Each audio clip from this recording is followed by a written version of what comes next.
questions and answers. Welcome to our May 5th live car shopping strategies. My name is Deshone. I'm known as Deshone the Auto Advisor. And over the next 60 to 90 minutes, I'm going to be sharing what we call the cars from home philosophy, the way you can shop, get bids, make your car buying simple, empower yourself, and guarantee that you did not leave any money on the table. We're going to talk about a lot of things you may not be familiar with. We're going to talk about things you have not heard before. We're going to tear back some mindsets that the car business has programmed in us for their profit. And we're going to tear down those mindsets because they're costing us thousands and they're making the greediest dealers in this country thousands of dollars. And we're going to get rid of that. So this show is sponsored by my new digital book. It's called Cars from Home, 7 Steps to Saving Time, Money, and Avoiding Dealerships. So I wrote that book to give you everything I know, everything I learned at Mercedes-Benz, at General Motors, running my own brokerage, and the hundreds of people, thousands now, that we've helped since 2021 to empower themselves in their car purchases. So part of my welcome offer to you is it's normally $97. You can get it for $24. That's my welcome offer for 30 minutes, anytime during the broadcast. As we go, you can get yours in my TikTok bio, in my Instagram bio, the YouTube comments, and the Facebook comments. It's a 75% off discount as part of my welcome offer for those of you who take action. And you'll have everything we teach here for the rest of your life. And you'll be able to move the same way you're going to hear me move and the way a lot of people I'm going to show you guys are moving. So no questions off limits. Feel free to start typing your questions. We are live on Instagram, TikTok. Hang on. I got Instagram up here. My man Dolan is moderating, so we're going to try to pull in every single one of your questions. Again, this is our May 5th live. We are live. It is Monday, so let's get to the questions. Okay, we got some coming in already on TikTok, Dolan. I see it is what it is. I'm just going to pull that one. I need to do one on shady mechanic shops. You should. If that's your area of expertise, the public needs to know from someone who's an insider what is going on in mechanic shops. I'm sure they get a lot of value. If you guys want, it is what it is to launch a channel teaching people how to avoid shady mechanic sites, type ones in the chat so he can know that he should go ahead and do that. Or she. I can't see if you're a man or woman. But let's get some questions going. Yasoy Tommy, I see you on TikTok. Interested in leasing, but I know I will go over the mileage. I drive a lot. Well, here's what you do. Give you an example. I'm leasing right now. I've never needed more than a 15,000 mile per year lease. So all of my leases have been 12,000 miles. I've never needed more than a 15,000 mile per year lease. Now, sometimes, that was because my family worked a little further from where we lived. We got a 15,000 mile per year lease, but most of the time I'm getting 12 because that's what I need. That's what I use. Now I'm paying $499 a month for this $55,000 Infinity truck. I got a 1% lease on it. I got my bids, the way we teach at Cars from Home. We're big on multiple offers. That's the only way you're going to save the big money and guarantee you got all the money is to get multiple bids. We teach you how to do that. You can do it by phone too. If you want to try to do it by phone, God bless you. We do it through email. We do it through emails and templates, and that's what we do. But I'm paying $499 a month for 12,000 miles. Now, let's just say I needed 15,000 miles. I would have bumped that lease up, and instead of $499, I'd be paying probably $30 more. So call it $530. Now, let's say I'm a high mileage driver at 20,000 miles. That instead of $530, I would probably be paying $620. And there I got my 20,000 miles per year. So the key is, and this is what you'll hear, people will blame the leases for not understanding that they choose the mileage. The mileage is not selected for you unless you go into a dealer and say, hey, work me up a lease. And then they're going to choose the mileage, probably give you 10,000 miles per year, and then try to close you on that. But that's not the way we shop. We're going to shop and we're going to adjust our miles based on what we need. So if I needed 20,000 miles per year, I would probably be paying $620 instead of $499. If I needed 25,000 miles per year, I would probably be paying $680. So I'm just paying, we get what we need and we enjoy our leases. because when we buy these cars and we drive ridiculous miles, we depreciate our cars, we destroy the value, and then we still have a loan on it in a lot of cases for a vehicle that we have destroyed the value in because we put 60,000 miles on it in 3 years. So our loan is moving very slow, but our vehicle's value is dropping through the ground very fast, which is typically how we end up with $15,000, $20,000, $25,000 in negative equity. I used to see it all the time in dealerships, especially when I was in when Uber took off. When Uber took off, year later, 2 years later, 3 years later, we had tons of people coming in with Hondas, coming in with various cars that had 200,000 miles on them, but they still had 3 and 4 year loans left. And, that's just a recipe for disaster. That's a recipe for disaster. So you should not be leasing, though, if you keep your cars 8 years. Some of you familiar with the 8-year rule, you understand. Everyone should not be leasing. I want to make that clear. Some people say, Deshone, you believe everyone should be leasing? No, I don't. If you are not keeping your cars 8 years, then you should be shopping for below market leases. Don't forget those 2 words, below market leases. Because if you're paying what everyone else is paying for their leases, it's not going to make sense. Some of these strategies are not going to make sense. You need to be getting below market leases. And the way we do that is to comparison shop, get multiple offers from dealers, have them compete for our business, and then we get these leases that no one else can get. Great question. So what if I go over 20,000 miles? What do you recommend doing? You choose your mileage wisely. In my book, I have a section called Choosing Your Mileage Wisely. The whole key with leasing is to scope out the mileage you're going to use, and that's what you shop for. If you know you're going to do 25,000 miles that year, you would do 25,000 miles on your lease. But you don't shop this way. We always shop with 12. A problem with leasing is once again, you go into the dealership, you say, work me up a lease. They're going to work you up what they want. They're going to say, hey, put 5,000 down. Who's had that happen? You go and you look for a lease and they tell you how much money you need to put down. Type me if you've had that happen. And again, welcome to everybody. This is our May 5th live. It's Monday, May 5th. Whether you're watching this today or you're watching this later today, because we will be rerunning this for those who couldn't make the show. Tell your friend they can catch it on our channels. But this is our live show. We're live every single Monday through Thursday at 12 noon. So you'll see people who will go and get blessed transition. You've had this happen.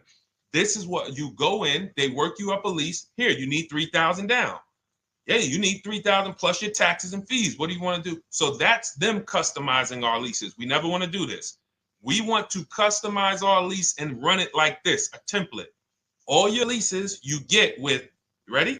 12,000 miles per year. First month's payment only due at signing. That's it. 12,000 miles per year. First month's payment only due at signing. That is how you shop all of your lease offers, because this allows you to now use the 1% rule, which I didn't create. A lot of lease savvy people know about the 1% rule, where your MSRP, I'm going to just show an example of an MSRP, the price on the window sticker. Every lease is going to be brand new, guys, or either close to it. The price on the window sticker is the price we go by, the MSRP, and we're going to divide our monthly payment into the MSRP. And once we get that, the number, that's going to tell us if we got a 1% lease, if we got a 1.5% lease, if we got a 1.8% lease. And what we did was I created the 1.5% rule to know we were overpaying for leases. You don't have value when you lease something over 1.5%. But let's keep it to the point. The point is you're shopping all your leases, first month's payment due at signing, 12,000 miles per year, and then you're using the 1% to 1.5% rule to gauge the value. Once you find your best offer, that's when you go and you say, can you please adjust the mileage down to 10,000 because that's all I need, or up to 15,000 or 18,000. You shop your offers with 12. You find your best offer concerning what value is, 1%, 1.2%, 1.4%. You lock that up, and then you tell them, show me what the payment will be with 20,000 miles per year or 15,000 miles per year. That's going to keep you from walking into these 80% dealers which are never going to give you a below market deal, when they drop their prices, they're never going to drop low enough to beat their competition. That's why their name of the game is them keeping you from checking their competition. And then you avoid these people, you find those deals, and then you adjust the mileage with that dealer. But choosing your mileage is very important with a lease. And that's why you should take 5 minutes, 10 minutes, tally up your lifestyle over the next 3 years, and you choose your mileage that you need. Great question. Let's go, Dolan. I'm getting married today. Congratulations to Ash on Facebook, everybody. Ash is getting married today. Congratulations. May God bless you with a healthy, lifelong marriage. Hallelujah. All right. Angel on YouTube says, can I lease for 36 months, then purchase to have a lower payment instead of buying at a higher payment? Now, what he's asking or she's asking is, I want this new car, but if I buy the new car, then I'm going to have to pay for the new car, in which case it's too unaffordable. So can I lease it first and then buy the difference at the end? Yes, you can. Let's talk about why that's not that financially wise. There are signals, guys, that tell us we are looking at vehicles that are too expensive for us. Signals. Would anyone on here take a 50-year mortgage? Anybody? Anybody? We got some smart people on here. Anybody volunteering for the 50-year mortgage, ladies and gentlemen? Anybody? Come on, somebody.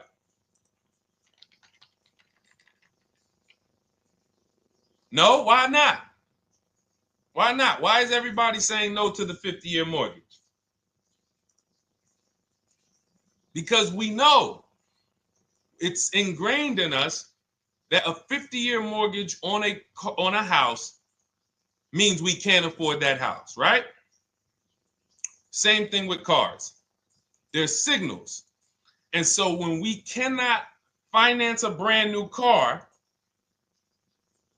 and it's affordable, what should we be doing?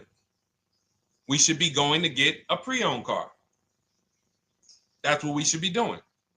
So some of you have the luxury where you could afford both a new version of the car you want, and you can afford a pre-owned version, of course. So you might say, Deshone, I could afford both. I want this car, but I could afford, which one should I get, new or pre-owned? Thank you to the new gifter, Jeffrey Jones. Welcome. The Black King. Thank you so much. Gifter badges. Appreciate everyone who supports this broadcast. Thank you so much. You helped me to keep this information going. So what you're saying is, I could afford both. Which one should I get? In that case, it's a matter of your values. Do you want a brand new car? You want to treat yourself? You only get it every 10 years. So it's like, hey, I only get a new car every 10 years. I'm going to treat myself to a brand new one. Curtis Thomas, thank you for sharing. Or you might say, you know what? I want to go to value play. Even though I could afford a new one, I want to knock 20, 30, 40% off the price, and I want to get me a pre-owned version. So that's the people who could afford both. Some of you, you're like Angel, who like, I want this car, but I can't afford it new. In which case you go pre-owned, because you don't want to lease a car 3 years, even if you get a below market lease deal, great lease payment, turn around and buy the difference, because you're typically going to need a 5 or 6 year loan for the difference. Once you get that 5 or 6 year loan, you add that to your 3 years that you leased the car, and you got 8 to 9 years of payments on the exact same car. 8 to 9 years of payments on the same car. This does not make financial sense to pay that long on a car. This is, you can't reach the reward stage where the car is paid off and you're putting money to the side for maintenance and repairs. You know, you got a paid off car, because the goal with purchasing is to get to that long-term ownership where the car is paid off. I don't owe anything on it. You know, I got a couple $100 I put to the side for maintenance and upkeep, but that's all. That car is paid off. I can keep that thing for 15 years. I can pass it down to my son, my daughter. We got an extra car in the family. That is the value of purchasing. So if you have a payment for 8 years on a car, you don't get to that stage. So that's why before I would ever recommend someone lease and then purchase the balance, I would recommend someone purchase a quality pre-owned car and get it at a below market price. Okay, does that make sense? Okay, everything that we're talking about, guys, is in my new digital book. It's called Cars from Home, 7 Steps to Saving Time, Money, and Avoiding Dealerships. Has everything we teach, because the name of the game is learning how to structure your deals. When should I lease? When should I purchase? And then once you have your structure, getting bids on everything to make sure you don't leave any money on the table. When you get bids on everything, you're never going to lose any money on your trade-in, because you didn't just get one offer on your trade-in, you got bids. You're never going to overpay for your interest rate, because you didn't get one offer on your loan, you got bids. You're never going to overpay for the new car or the used car you're buying, because you didn't get one offer on it, you got bids. And that empowers you to control the transaction. That is what we teach. That's in my new digital book, step by step. You can get your copy for 75% off, normally $97, but it's part of our welcome offer for 30 minutes. You got it in my TikTok bio, Instagram bio, YouTube comments, or the Facebook comments for $24. Okay, enjoy it, use it. All right, let's keep it going. I need to buy a car. I want to know how to buy the advertised new the new SUV vehicle for under $10,000 or even under $20,000. I don't really understand the question. Let me read it again. I need to buy a car, and I want to know how to buy the advertised new vehicle for under $10,000 or even under $20,000. Are you saying that's the discount you're looking for, or are you saying that is my budget? Please let me know. I don't quite understand. Go ahead to the next one, Dolan.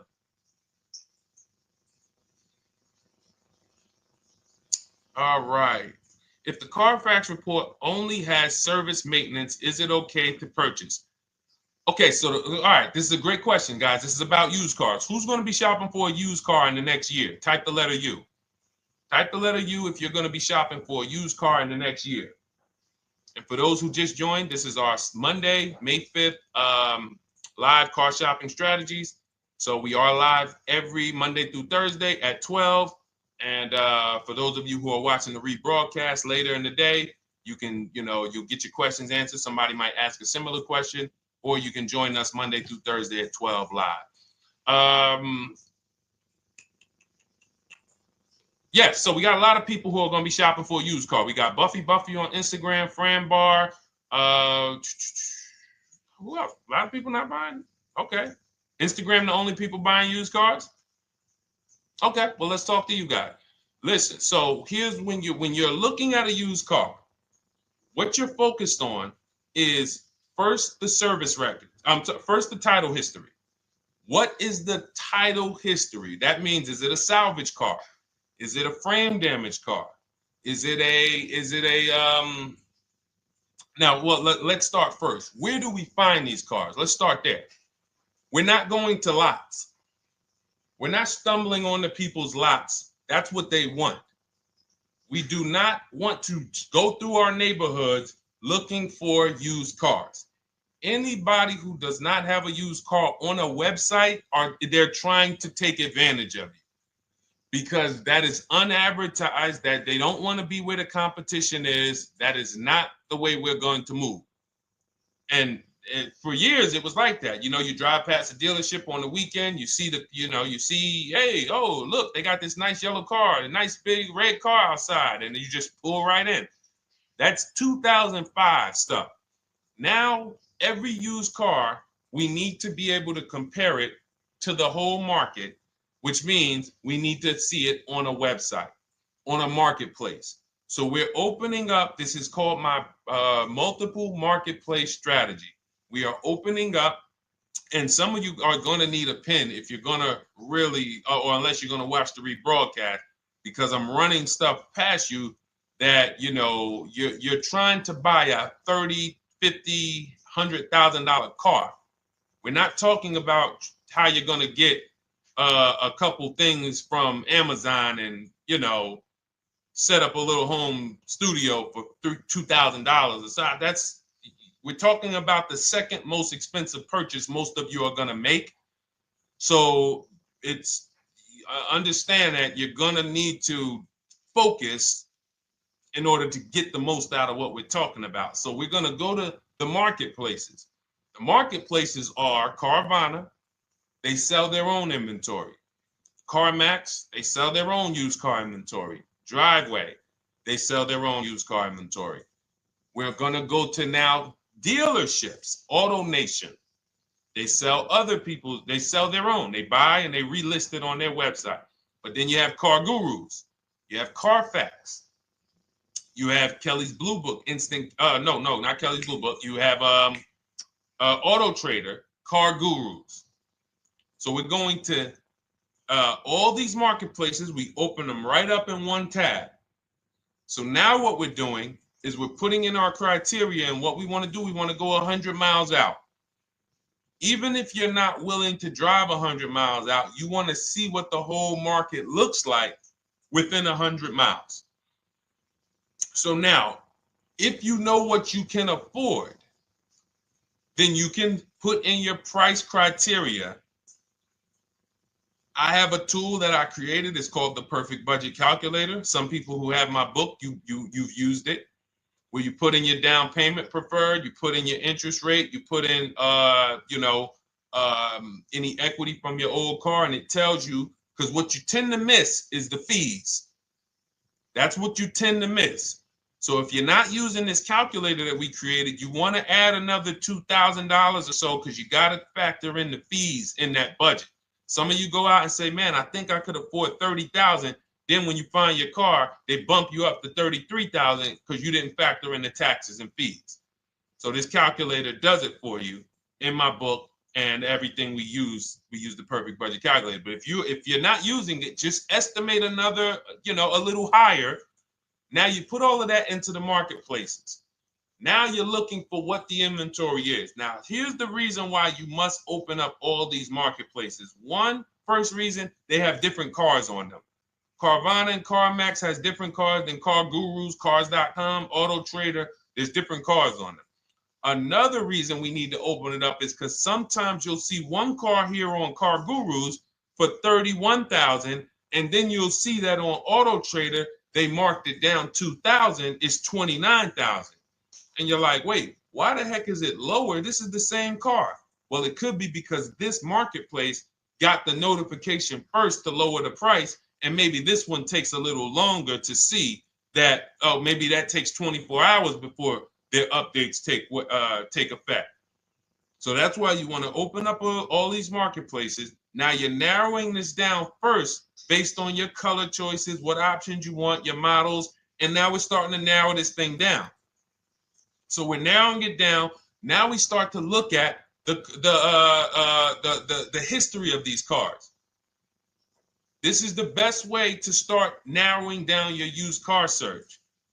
Let's now dive into the history. I need the Carfax. Now, some of these websites will give you a free Carfax. Some of them will try to make you buy a Carfax.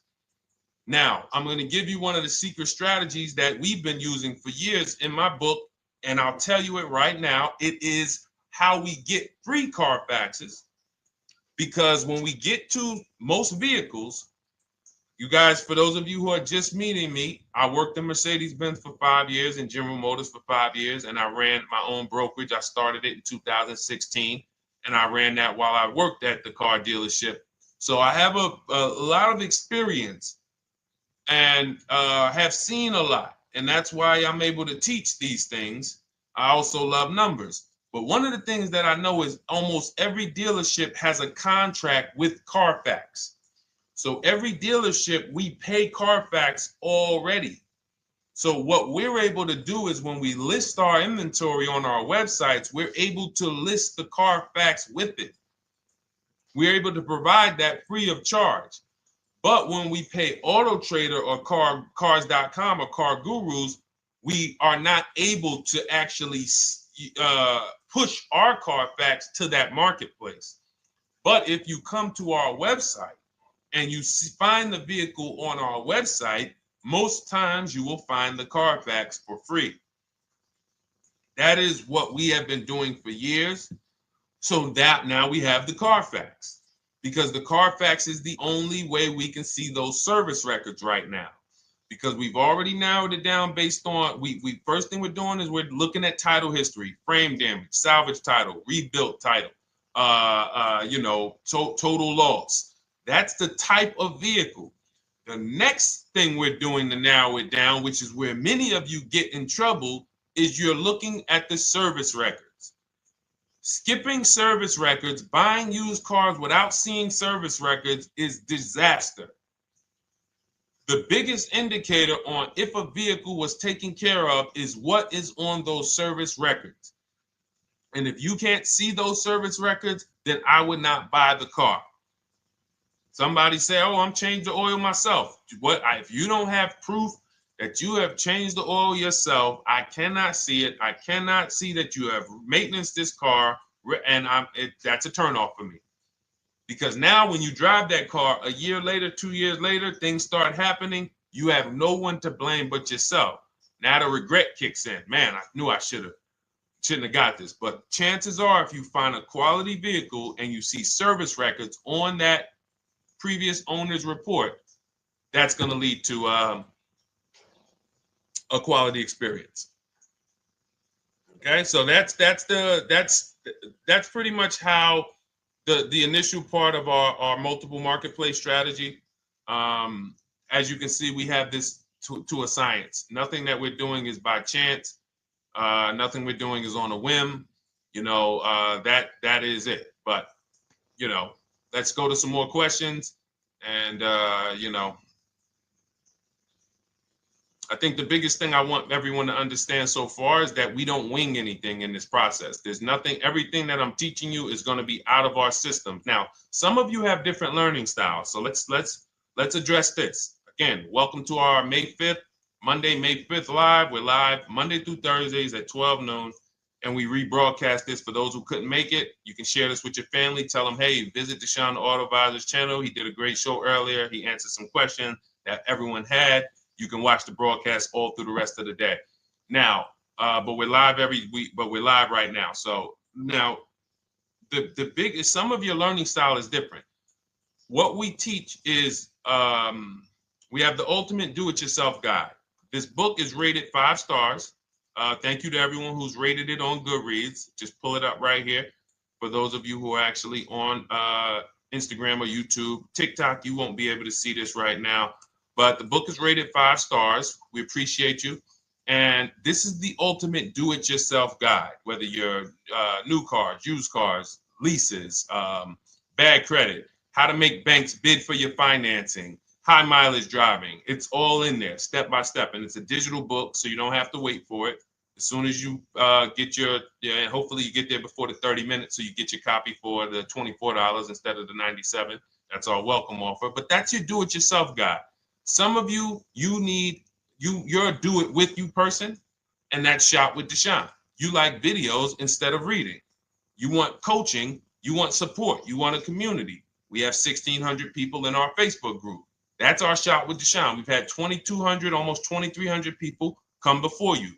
When you see me share people like Zafrina and like Melissa and Sheree, Ken, all of these people who are, they're showing their car deals that they got. Look, took me about 30 days. He went through, past Friday, locked down 2 vehicles, 2 Yukon 2025. Said he dropped sold the BMW. They dropped the price down to 70 grand. So they took off like 5,200 for him. These are all people who are in the Shop with Deshone. Their learning style is they prefer videos. They prefer, coaching with me. But again, it's the same information. So I want to be clear. It's just your learning style. So if you are like Deshone, give me the blueprint and I will run this thing. That you're going to be like the people who send, like Marie. Marie just wanted to let you know she got our book. Using the book, I saved over $13,000 off MSRP. Now, here's where the feelings get hurt. And this is not my intention. But some of you have these same vehicles that you're going to see me sharing that our people get. And when you see what they paid for them and what they're getting off of them, you're going to see, wow, I did not get that. I did not get that type of discount. So all of you who have this 2025 GLC coupe fully loaded, she said they took $13,000 off MSRP. She got her bids from home, got my payment to be hundreds lower per month, maintenance included, no money down. We are masters at no money down deals. You should not be putting money into these cars unless you intend to keep them for 10 years and you got a great price already. You got a huge discount already. You should not be putting money into these cars. I have never done more than $1,500 out of my pocket for any lease. And when my car that I bought, I put money down on that because I bought it to keep it. But everything else, we are shopping with no money down. So you're going to see that a lot. So again, depending on your learning style, you can head to my bios and to the comment sections, open the Cars from Home Toolkit, Shop with Deshone might be right for you. I don't care how you get the information as long as you are saving the money. I don't care. If you could do it with a $24 book, do it with the book. I would rather you say, man, this guy Deshone helped me. I bought his book. I got it on the sale because he did the welcome offer for $24. And man, I done got 4, 5, 6 cars using this thing. And all I paid was $24. Congratulations. I will celebrate that. I wish that for everyone, but that's not everyone's learning style. So, okay, Dolan, let's keep it going. I'm sure we got a lot more questions coming in. Molly from Facebook, great to see you. Needed to be here. Well, I'm glad. I just ordered a new vehicle last week, expected to arrive in 3 months. I need a breakdown of how to get out if the options they want, get out of the options they want to the MSRP. Well, first of all, what you want to do is you want to get bids now. You do not want to wait. Those of you, she's ordered a car. She's scheduled to be here in 3 months, and she has not locked in her pricing. Now, the reason when we order a car, we are always getting our bids first because the closer your car comes to arrival, the less leverage you have. They know once that car comes in there, she's been waiting for 3 months. She is not going to want to walk away from this car. She is not going to want to do this all over again. And they're going to probably take a shot and say, or if you look for a discount at that point, you probably are going to be like, no, I'm sorry, we can't give it to you. So what we're going to do is we have to now send that request out. Now, there's 2 ways for you guys to do this, whether you're leasing or purchasing new cars. 2 ways for you to do this. You can do it your way, which is calling around. Calling around, not going into dealers, calling around, ask for sales managers, try to get yourself at least 5 offers. Because the only way you're going to see how overpriced the offers are is to actually get multiple offers. So I'll give you an example. I'm showing you guys on the screen what a market report looks like. So we also have a division. We shop for people's new cars and their leases if they have good credit. So when you see, oh, I tried to pull it up. It's not loading. So what you're going to see, and some of you who've used our stuff, you can testify to this. There is a huge spread between the best price and the worst price. Huge spread. So in order for you to know you actually got the best price, you need to see 4 other offers that are higher. I'm going to say that again. Thank you to all the gifters on TikTok. Thank you, Jeffrey Jones. Appreciate it. You need to see other offers that are higher. So let's go back to my car. This dealer who won the bid for my Infinity truck saved me over $8,000. Now, he said to me when I was making the deal with him, he said he knew that I was not going to find a better offer because he had used a special coupon he had to apply towards the deal. He needed the deal that month, and that's why he won the bid. So he's able to take off $8,000. If I was purchasing, I would have got $8,000 off the price. But I leased it, so my lease payment was $499 a month with $1,270 down total. And $1,270, $499 of that was my first payment. So every other offer that I got, $560, $605, $640, $700, $750. That's how you know you did it right. If you don't have a bunch of the 80%, we call them. This is the 80%. Some of you have heard me say we don't negotiate with dealers with fake fees.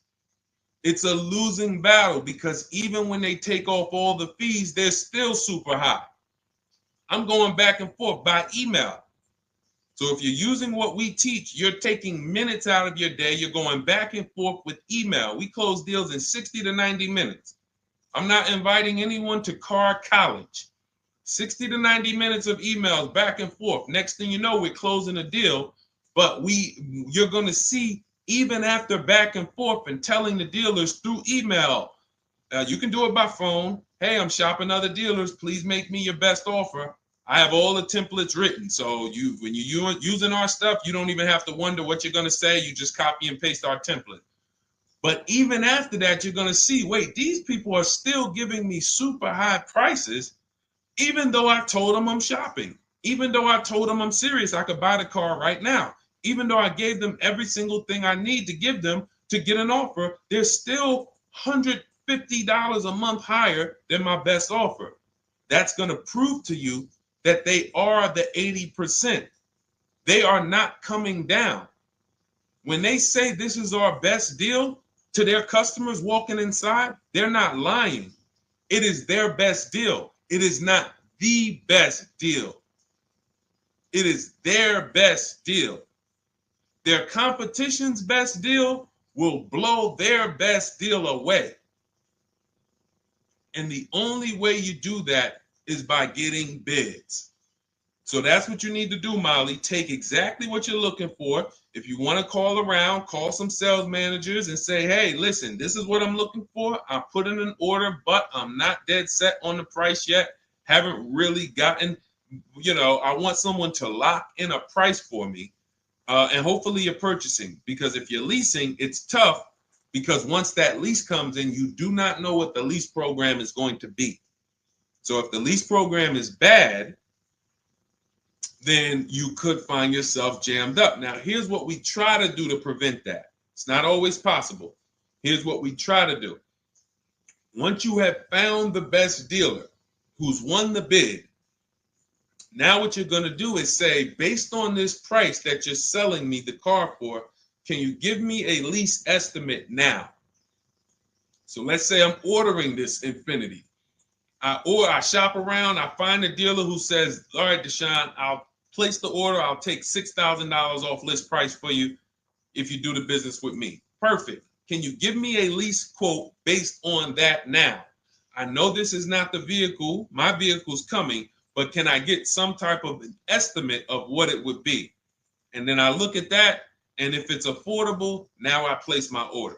But I'm not placing an order for a lease blind, not knowing what my payment's going to be when that car gets here. Okay? Does that make sense? I know I may be typing, this is heavy. That's why I told you guys, when you're here with us in car buying, below market car buying strategies, this is like short 60 to 90 minute master classes. This is not lives where I'm showing you how to make macaroni and cheese and turkey and like, okay, yeah, you got your music playing in the background. Hey, listen, all right, what I need? Oh, hand me the Sazon. No, you could do multiple things. This is heavy finance talk for 60 to 90 minutes, and it will change your life. And I just saw my girl, Lisa. Lisa, good to see you. Lisa's been, she's been learning from us and rocking with Cars from Home. Let me see. I'm glad you clarified, even if no money down on the lease, you still really have to give them the first month's amount. Yes, I don't know what I'm going to do yet, buy or lease. No matter, I'm learning lots and sharing with my peeps. Thank you, Lisa. Thank you. Now, technically, you don't have to give them the first month's payment either. What I do is our templates all involve shopping, first month payment due at signing. But if I wanted to, so let's say, for example, on this $499 a month lease I got on the Infiniti, and I'll actually will add this because I'm glad you said that. The lease that's your first month's payment, so it's not considered money down. It's considered your first month's payment because you're leasing, you're paying 36 months or 39 months. We don't do 4-year leases.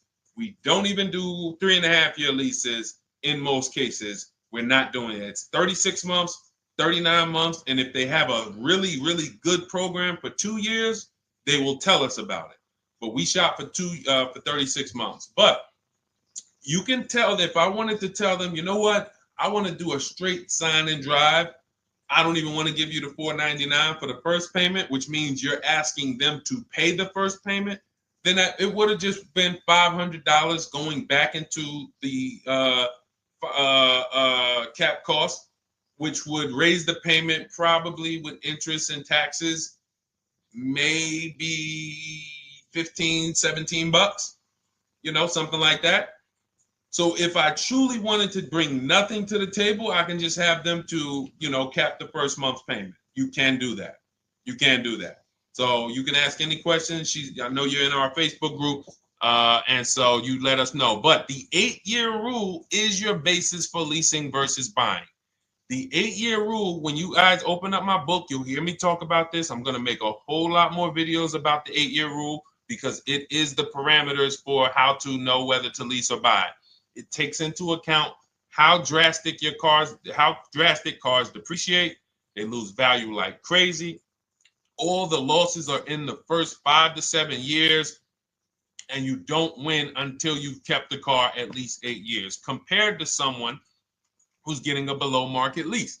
So let's take an example. You look at somebody like, look, Brian. Brian got my book. Just finalized my first ever lease using your system. 2025 HRV Sport all-wheel drive, $30,000, $505 MSRP. So this is a $31,000 vehicle almost, and he got it for $395 a month, which is a 1.2% lease, no money down. Now, his initial quote from this dealer was $434. This is the winning dealer. But in my book and in our systems, we have a counter offer calculator where we put all the offers we get into the calculator, and then it calculates the best offer and it tells us what to counter. So his initial quote was $434. He countered with the calculator and ended up closing his deal at $395. So these are the people that, for all of you who you're like, wow, are there any cars out there with a $300 payment anymore? Well, if you're buying a car, you are buying it at a $300 payment. You could only spend, who knows, every $5,000 on a vehicle is about how much per month. Every $5,000, when you're looking at a car, every $5,000 on a 5-year loan, which is what you should be defaulting to, is about how much per month. Thank you, Nikki. Nikki got a #1 gifter badge. And I don't really know what all of that stuff means, but I definitely appreciate it. The Black King, thank you so much. I just know it means you guys support the show. So I appreciate it. So who knows? Every Nucci Graham is and I wanna Nucci Graham will address you next, because as soon as you get your book, on the thank you page it says, "Thank you for your purchase. Click below to open your book." So we'll address that shortly. But okay, thank you, Lisa. Yes, every $5,000, and Nikki, $100. So this keeps you in the safe zone. When you are looking for how much loan I'm going to take, you are looking and saying, every $5,000 is going to cost me roughly $100 per month. So if I want to spend $400, then my loan needs to be about $20,000, which means I'm looking at this car. If I'm going to buy it for $23,000 plus fees, and I want to be at $400, I'm going to have to come up with some more money down, because I need to get my payment here. I need a $20,000 loan. I'm not going to go in looking at a $20,000 car and thinking, man, can they get me to $250 a month on this? No money down, because the math doesn't make sense. Because the only way they can get you to that is to put you in a 7 or 8 or 9 year loan, which is a horrible deal. And they've done it to a lot of people, because you go in and you just say, get me to this monthly payment. And they're like, well, you didn't say how long. You come in later, hey, man, my loan is, I remember, man, a guy called me, and this is, unfortunately, people are not trained to look at how long their loan is. Early in my career, I think I was still with General Motors, and a guy came in and he had some vehicle, And he was like, you know, D, could you look at this, man, and tell me, because I don't, you know, I'm trying to get out this thing, man. They telling me I can't get out of it now. That's a recipe. You bury yourself when you make these types of moves. They're saying I can't get out. I looked at his contract. It was a 96-month loan. 96-month loan. So he's in a 96-month loan at a high payment. He's going nowhere. And what it came from is him going in and saying, hey, get me to this payment. My payment's affordable, but how long is the payment? That determines what you're paying for the car. So when we say, yo, are there $300 payments out there? I'm showing you. Leasing, there's cars you can drive 30,000 miles, $30,000 cars, beautiful vehicles, payments in the threes when you're shopping and getting bids, and you're finding vehicles with great lease deals. At the same time, on a pre-owned car, that's only going to get you under 20 grand, between 15 and 20 grand. So it's about getting the most for your money. And getting the most for your money, you must take into account the 8-year rule. If I'm not keeping a car 8 years, I should be shopping for a below market lease. I'm not tying up any of my money in this car because I'm not keeping it long enough to have all of that money benefit me. Does that make sense? Type ones if that makes sense. Type dollar signs if that makes sense, because this is about money. If I'm not keeping the car 8 years, then all the money I'm going to tie up in the car to pay for it, to pay off the loan, to do the maintenance, to change the tires, to change the brakes, to change the oil, to change the brake fluid, the transmission, all of the money I'm putting in that car, just normal maintenance. I didn't say anything broke. Normal maintenance over 7 years. I'm not going to keep the car long enough to have that make sense. Whereas had I leased, I'm just below market leases. I'm just literally paying cents on the dollar, changing my oil. Most of the times I'm out the car before I need brakes, unless some of you are driving 15,000 mile a year leases, and then sometimes you will replace the brake, but it still does not compare to the cost of purchasing. And you know, throughout the show, I'm gonna show a lot more lease deals and a lot more discounts. But the reason why I show you guys the lease deals is because the money doesn't lie. Unless you're just hell bent on paying more, the money does not lie. You can't compare when I was, you know, I'm driving $40,000 cars, my payments have a 3 in front of them, and my friends are driving $20,000 cars and their payments have a 3 in front of them. And those cars are used, need maintenance, you know, warranties done ran out after 4 years. I'm over here driving brand new cars, problem free, and they're paying the same amount or more than me, and they're driving inferior products. And then once they really get tired of the car, they go ahead and they trade it in and they start the process all over again. So it's bad financial advice that the car business never trained on, and they just love for people to be ignorant. But we're not going to be ignorant here. All right, Dolan, let's keep it going. By the way, all of you who just joined, this is our Monday, May 5th live. We are live every Monday through Thursday at noon. So for those of you who may be watching the rebroadcast, we rebroadcast the show all through the day. So for those who missed the show, you can either, you know, or some of you want to tell your friends, oh, hey, you're shopping for a car, go watch this show. And we'll rebroadcast this show all through the day. And we rebroadcast all the episodes through the weekend. So for those of you who didn't have time, you're like, man, I want to catch up on all the shows, all the questions that were asked. We'll rebroadcast those through the weekend. But we are live every Monday through Thursday between 12 and usually 1:30. You can have your friends and family tap in. You can bring your questions, and we try to get to as many as we can. All right, Dolan, let's keep it moving. Let's get to some more. What are the companies for loans? Well, there's a lot of them. First thing you want to do is, so we teach something called the bank bidding war. This is a question, because here's my question to you guys. Where do you get your car loans from? Here's my question to you. And I'm going to tell you how we should change the answer, because I know what some of your answers are going to be. Where do you get your car loan from? Some of you are going to say my bank. Some of you are going to say the credit union. Some of you are going to say the dealership. But all of those are not the answers we want to go with anymore. Here's the answer. You got it, Nikki. I love Nikki. Whoever gives me the best rate. That is going to be the answer moving forward. If you're using what we're teaching, that's your answer. Whoever gives me the best rate. What, in other words, whoever wins the bid.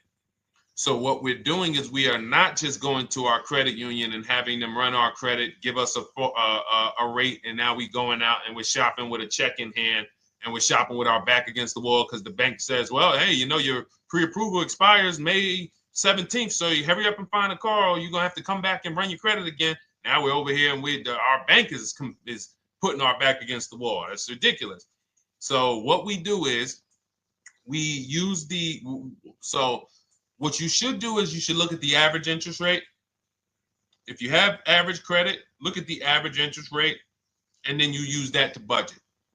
Again, I have a calculator that we invented. It's a proprietary calculator. You can't find it on Google. It's in my book. It's in our course, Shop with Deshone, in our checklist, our video checklist. This is stuff that, again, we don't, if you notice stuff that I teach, it's not anywhere. Deshone, why can't I find an 8-year rule on YouTube? It's because it's Cars from Home. We created it. I can't find the 1.5% rule. No one else teaches that because it's our intellectual property. We created it. I don't mind people saying it, but they need to understand we didn't find this stuff. We created the stuff. So calculators, we invented them. So this calculator you take this interest rate, but even if you want to use a standard payment estimator calculator, you can take just what I said. Remember, add a little bit more for the fees, because that's what you're not taking into account. The fees, the taxes, and that's where we get in trouble. My calculator, our perfect budget calculator, does that for you. So now you want to look at the average interest rate. Type in average rates for cars. Use that for your budget, just so you can know about how much car I can go and get. So between what I told you about the 5,000 being $100 a month, and that last part about, adding a little bit more and using the average interest rate, you should have a good gauge on a range of car to go and shop for. Now, once you now shop your market, whether you're shopping new or whether you're shopping pre-owned, once you find no one's touched your credit till now. No one has touched your credit with a hard pull, especially not. We do not, in order for this to work, like what Nikki is saying, where you're only giving your business to the bank or credit union that gives you the lowest APR. In order for this to work and for you to be able to shop freely, no pressure, you need to make sure you don't let anyone run your credit with a hard pull before you find your best deal on a car. Soft credit pulls, estimates of budgeting, the way I just said. Now, you go out, you find your car, whether it takes you a week or a month or 3 months. Bang, I found my car now. You lock the car up, put it under contract, you leave your deposit. You never, ever. How soon when you get a car does the dealership want you to take it? I like asking questions like this because we can prove how predictable most of the car business is. How soon after you purchase a car does the dealership want you to take it? Thank you, Janae. Immediately. Now, the reason for that is, there's various reasons. There's various reasons. Right then and there, Molly, yes. But what I want you guys to focus on is what you lose by taking it right then and there. You lose the ability to shop the interest rates. And shopping the interest rates is very important because you'll always wonder, could I have gotten a better rate? So what you do is you lock the car up, you let them know, hey, I'm going to go home, just give me my, let me get my paperwork so I know exactly how much I need to tell my bank. And here's the key, if you guys can beat what my bank or credit union gets says, then I'll give you the loan. See, some people think that I teach don't let the dealerships compete. I never teach that. What I teach is don't let the dealerships be your first offer ever. They are always your last offer, and they're competing against other offers that you got.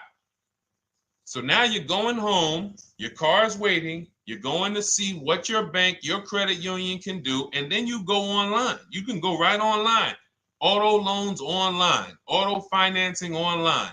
Let all of these banks and credit unions access your credit now with the hard pull, because there is an article that Experian did, and you can find it on almost any credit bureau, wrote an article on rate shopping.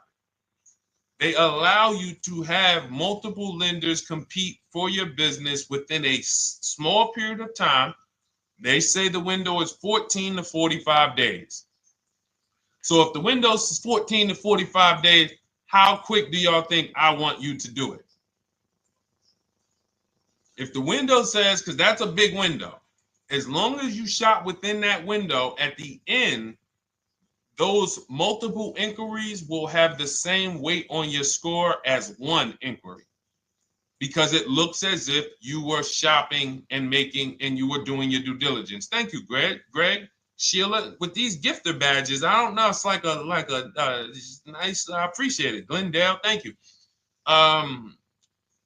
So with these, when these banks are competing, what you're trying to do is say, everyone here on my end, we call this the bank bidding war. This is round two. Round two is you are bringing your car home. I'm sorry, you are at home. You're going online. You're calling your bank. You're calling your credit union. If you have one, you're going online. This will take you literally one day, not even. This maybe take you an hour. Because if they say that the window to shop is between 14 and 45 days, I want you to do it in 24 hours. We want all the competition in 24 hours. Because that guarantees we are way within the window. They're going to look and see, wow, this person bought a car. They had multiple lenders competing in a small period of time. They're not out here just letting people run their credit over, every week. Some new banks running their credit.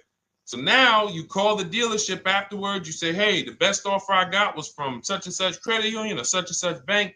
If you guys can beat it, I'll give you the business. You allow the dealer to now shop you to their banks. In which case, they're going to call you and say, hey, good news, we got you a better rate. Or, hey, good news, we couldn't beat the rate, but we can match it. In which case, they save you the time, they save you the paperwork. Or they're going to say, hey, listen, that's a great rate you got. We can't beat that. None of my banks can beat it. And in which case, we guarantee all around we got the best rate, which is the goal we're looking for. As Nikki said, I'm only giving my business to who gave me the best rate. That is the bank bidding war. So when you get your digital book, Cars from Home, you'll get that in writing. We also have it in our Shop with Deshone video checklist for those of you who are more do-it-with-me types. Again, we're all about your learning style. And some of you just like, Deshone, I see you. Can you shop for us? What are these? I'm seeing a lot of you guys shop for people, new cars, new cars, leases only. And you have to have good credit. Your FICO scores need to be over 670, all of them. But if you don't, again, same result. We've been helping people get these results since 2021. And again, I am all about speed. These are short videos. The book is boom, action steps, action, action, action, action. I'm not trying to teach you everything about cars. I'm trying to walk you through a path, a 7-step path to get to the result you want all the time. Okay, I'm not taking you to car college. You're not going into the car business. You just need to know how to get the best deal. And that's what it's about, step by step. Okay, but for those of you who are just coming on, this whole show is sponsored by my new digital book. It's called Cars from Home, 7 Steps to Saving Time, Money, and Avoiding Dealerships. It's a digital book. Everything we teach about new cars, used cars, leases, below market financing, high mileage driving tips, bad credit tips for those of you who have your credit is not going to qualify you for everything else we're talking about. You need specific strategy. We have that specifically for people with bad credit inside my book and inside Shop with Deshone. So that's why I never believe in one size fits all car buying advice, because all of you are in different situations. So how does somebody look saying, you all should do this? We're all in a different situation. I have a trade-in. He doesn't. He has a lease that's coming due. He doesn't. Oh, he has a lease that's coming due. He has equity in it. We need to help him get that equity out. He has a lease. It has an equity, but it has a third-party restriction. We can't talk to people the same. That's why everything we do is custom and letting you know, no matter what your situation is, it's very common to us. Very, very common. So, all right, let's keep it going. We got some more time, Dolan. Pull them up. More questions. All right, yeah, I see we got a couple more coming in on TikTok. How do I get the book? Well, the book is in my TikTok bio. In my Instagram bio, there's a website there. It's Cars from Home Toolkit. And then you'll see the welcome special for $24. So the book is normally $97, but as part of our welcome special, you got 30 minutes to get yours for $24. So you won't pay the $94. You get 75% off. We also have a link for you guys on Facebook and YouTube in the comment section so you can get your copy. And if you're going to spend a couple more minutes with us, I would appreciate if you share the broadcast with one person that you care about, so that can help. We can help get this information out, and we can help change lives. If you didn't receive your ebook, well, first of all, as soon as you purchase your book, you're going to see a thank you page. It says thank you. Screenshot this page, and then it says below, click the link below to open your book. So you actually get the link to open it as soon as you make the purchase. And then I say I also emailed you a copy. So sometimes people type their email in, one letter's wrong.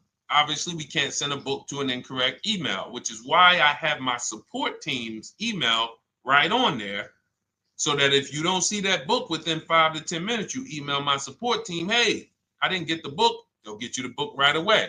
So as you can see, I want you to, Dolan, can you put up, do we have anywhere with, we can put up the support team's email for this person, and just send an email to support. There you go. Thank you so much. Support at Deshone the Auto Advisor. Thank you, Dolan. Best moderator in the world. All right, so shoot them an email. Just let them know. Give them your first and last name, and they'll check the record, make sure that we have a purchase from you, and they'll send you your book right away, so you can dig right into it. Okay? All right, let's keep it. We work with clients all around the country. What I'll start doing, I wanted to bring some on here today, but I can't load them up.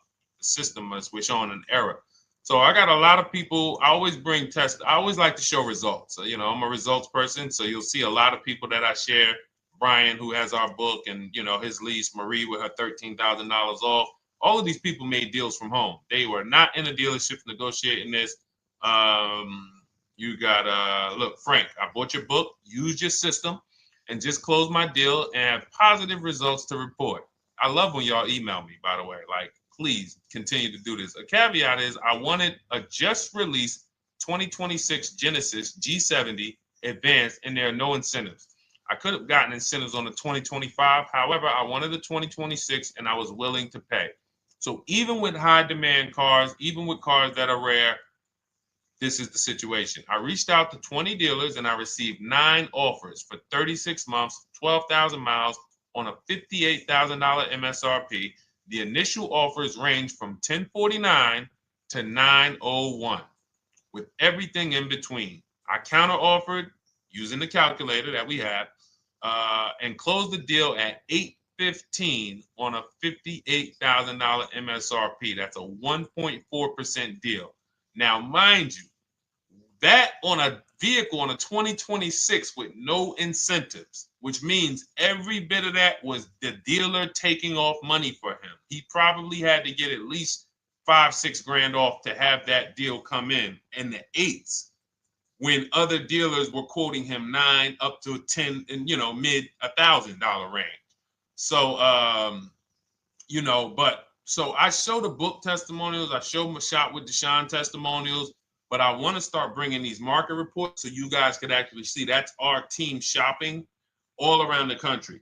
And that allows us to stay, we're able to just stay on top of the market, like from state to state. It proves like this stuff is not, oh, if you're in New Jersey, the deals are better. Hey, if you're in Florida, the deals are better. If it's California, we don't have deals out here.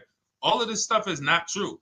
And thank God we have people using the Cars from Home systems, be it by book or be it by our video checklist, or be it us shopping for people all around the country where we can tell you beyond a shadow of a doubt. I can show you market reports from Texas, from Oklahoma, from South Dakota. We did a deal for a Mazda, a South Dakota deal, Nebraska, California, Florida, Georgia. We're shopping for people all around the country. And there's great deals everywhere in the country when you know how to make dealers bid. Because you're always going to find that 20% dealer who just wants to beat their competition. They're the best in the region. And you got to go out to find them. You got to have a system to find them. Because most of the dealers are not them. Most of the dealers are the 80%. That's just the way it works. It's a numbers game. And the 80% are very expensive. And when you walk into the 80%, they'll go down. You're like, oh man, all right, can you take off? Can you get me down? Like, yeah, man, you're like $150 a month higher than where I could be, my max. And they go back and forth. They're like, man, I could take off $50 a month. Ah, man, that's the best you could do. And then next thing you know, you get down to 100. Yeah, all right, we'll take off $100 a month. And you're like, all right, I guess I'll take that. You don't realize that a 20% dealer, not only were they nowhere near your max budget, they were $100 less than your max. You're talking to the 80%. The 80%, when they come down, they're still here. The 20% are here. So you're over here with an 80% dealer walking into these dealers. 8 out of 10 dealers over here are 80% dealers. So y'all talking them down like this, and y'all thinking we winning. Oh, I talked them down to this. Meanwhile, the 20% dealers are here. 20% dealers will launch a bid. We gotta cut. Oh man, if this thing wasn't broken, tomorrow's show, I'm gonna bring on a lot more market reports. We got dealers who come right out. We getting offers 700, 790, 820. Dealer come right out 650. Boom, blow everybody away. Like, oh, let's go. We got a winner. Looks like we got a winner here. That's it. And then it becomes fun. As you can see, this is fun for us. When you change the way we shop, you shop and you start to you're going to be the prize. You're going to be the prize. So anyway, let's keep it moving. For those of you who have gotten your book, I look forward to you using it, empowering yourself, having these same results. For those who didn't know about the book, it is a digital book. You can get your copy for 75% off for 30 minutes in my TikTok bio, my Instagram bio, the YouTube comments, and the Facebook comment. And for those of you who've been on and you still don't quite trust us, you want to get started with maybe some free advice, go grab our cheat sheets. We have our free cheat sheets in my Cars from Home toolkit, totally free. Test us. Look at the cheat sheets, look at the strategies, look at the emails I'm going to send, guiding. Like I don't play around. So if you want to just say, test out, let me hear some free advice, start with our cheat sheets. All right. Yes, I'd actually answered that when I read that comment, Dolan, on TikTok about do we work with clients in New Jersey and New York? Well, yes. When it comes to shopping done for you, if you open the Cars from Home toolkit and you're like, Deshone, I just want to relax at home. You guys go shop the market for me. If you have good credit, FICO scores over 670, and you have and you're shopping for a new car or a lease, you can book a call with us and we can see if we can help you. Book a 10-minute call. It's free. And we can see if we can help you. Is it best to lease a car if you're currently underwater? Ooh, if I was underwater right now, let's just say I have 15,000 negative equity. I made a bad deal during the pandemic. I'm upside down and I'm like, man, I got to get out of this car. But and first of all, I know I should be leasing because now we know the 8-year rule. The 8-year rule says if we're not buying our cars to keep them at least 8 years, we should be shopping for below market leases. We're going to pay a lot less money. Below market leases, not normal leases. Very important.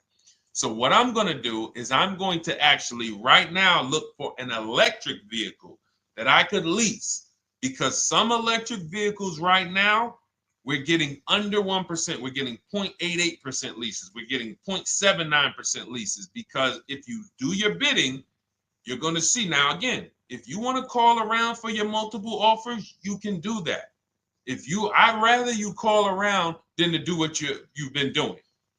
I'd rather you, with your new cars and your leases, call around before you walk. That's better than what you've been doing.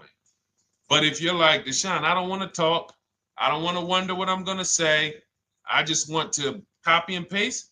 That's the Cars from Home way.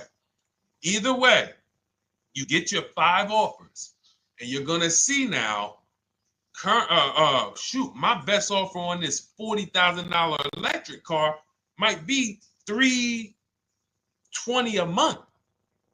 So I'm now driving a $40,000 car. If I didn't have my negative equity, then I would be driving it for $320. But now I got to bring this negative equity over. Now, the reason why you want to look at these electric cars for this is because if you try to bring a bunch of negative equity over, what ends up happening is you're now messing up the loan to value ratios, and the bank won't approve it. So you might go in and look at a $40,000 car, and now you bring this 15 grand of negative equity, and the bank is saying, we're not going to loan $55,000 on a $40,000 car. We're not doing that.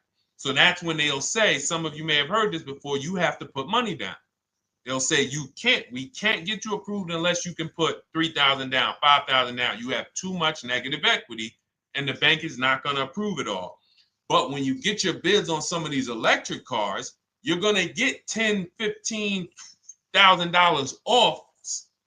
And this is specifically what I would be looking for. I would be looking for the electric vehicle that when I get my bids, I'm saving 15 to 18 to 20 grand off. And if you guys don't think that's possible, you haven't been here for long. You know, this is Milligan. She bought her Mercedes EQE last year. She literally, MSRP of her car was $79,245. She got almost $30,000 off the vehicle. Almost $30,000 off the vehicle. $51,359 is her price. $79,000 vehicle. She got it after rebates, after discounts, after everything. $51,359. So you take a vehicle that you can get a huge amount of money off, then you bring your negative equity over. So now that payment goes from $320. Yes, it might go up to $575 or $600 even. But I know I'm in a nice car now. I'm in a brand new car, and after 3 years, I'm done with that negative equity. So that's what I would be doing. And if God forbid the car gets totaled while you're driving, you're out of the negative equity in a lease. So if I rolled that negative equity, 15 grand over to this car, now I'm driving it. Boom. All right, I got this electric car. I'm out of the negative equity. I got a good value. I'm in a $40,000 car. My payment is affordable. Now I'm driving. Oh, shoot, car gets totaled. I'm out. I can go get me another car now. I can go and get the same exact car, but I can get it for $320 now. So, you know, that actually is the reason why people commit insurance fraud and total their cars or get them stolen intentionally. But no, that's just something to keep in mind. Something to keep in mind. Because most of you, when you start leasing, you're going to see that was my reason for negative equity. That was my reason I kept having negative equity, is because I wasn't leasing. And that was the reason I was paying more money for cars than I should have, because I wasn't leasing. And again, the key is getting below market leases. You walk into a dealership and say, work me up a lease, you're not going to have these payments that, you know, we're talking about here. It has to be below market leases. That comes through multiple offers. Only way. All right, let's keep it going. A lot more questions. No gap then. Is that your first time leasing? Well, no, we'll get to that. I see it's a little conversation happening on TikTok over here. By the way, everyone, this is our Monday, May 5th live. We're live Monday through Thursday. Tell your friends, please. I would love for those of you who are going to keep joining us to see some friends tomorrow, family members tomorrow, co-workers. When you are at work, when you're talking to people, if they say they're car shopping, I would love for you to invite them to our live shows Monday through Thursday at 12. And if they couldn't make the show, we will rebroadcast each episode for the rest of the day. So after today, after we end the show, if you guys want to refresh on some things or you want to whatever, you want to send people, we will rebroadcast this episode for the rest of the day. And then on the weekends, we put together a weekly compilation. We broadcast them all just for the people who couldn't make the live shows. But every Monday through Thursday, we are here. And yes, happy Cinco de Mayo to you too, Nikki, and to everyone who celebrates. All right, what do you think about waiting till December month, mid-month to buy a vehicle? I do not. Dealers need cars to sell before that. It's a myth. All right, we're going to dispel a myth, okay? When have we been taught that the best time to buy a car is? Thank you to everyone running up the likes on TikTok. We're at 3,400 likes. Every time you hear something you like, you double tap the screen. That makes a big difference. It sends a message to TikTok that we're doing something good over here. Okay, end of the month. Yes, sweet now. End of the month. So we're gonna peel, like I told you guys when we started the broadcast, right? We are gonna, yes, Molly, last day of the month, right? So this is what we have been taught. Last day of the month, come on in. That's where your deals are, right? Let's look at this logically.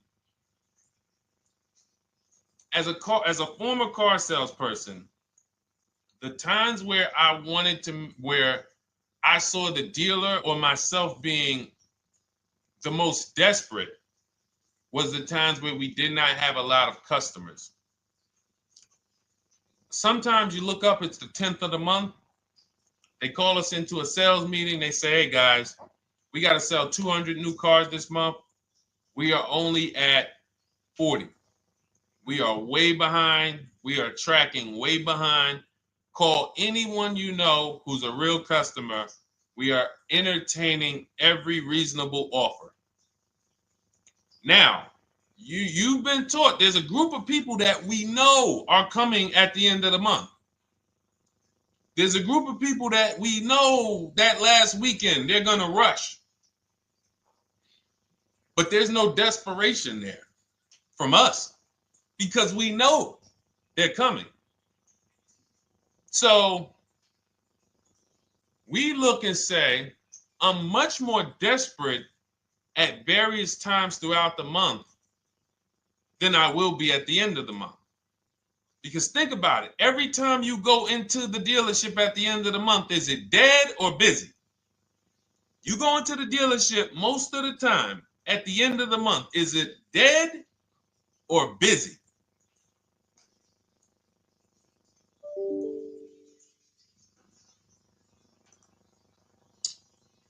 Thank you. It's a zoo. It's a zoo. Customers everywhere. That means all the car salesmen are not worried about making a deal. In fact, they're looking at you and saying, hey, Molly, thank you. Listen, I know you, look, I know the payment's $780 a month. I know you said you wanted to be at $499, but, we've been going back and forth. Can you work your way up, get closer to the $780? Because they know now we can take a shot. Because we have some other customers behind you, Molly. Did you see the people walking out? These people just walked out. They're mad. We don't have enough salesmen here. We got people waiting 40 minutes to speak with somebody. Do you think you're getting the best deal when that's the energy?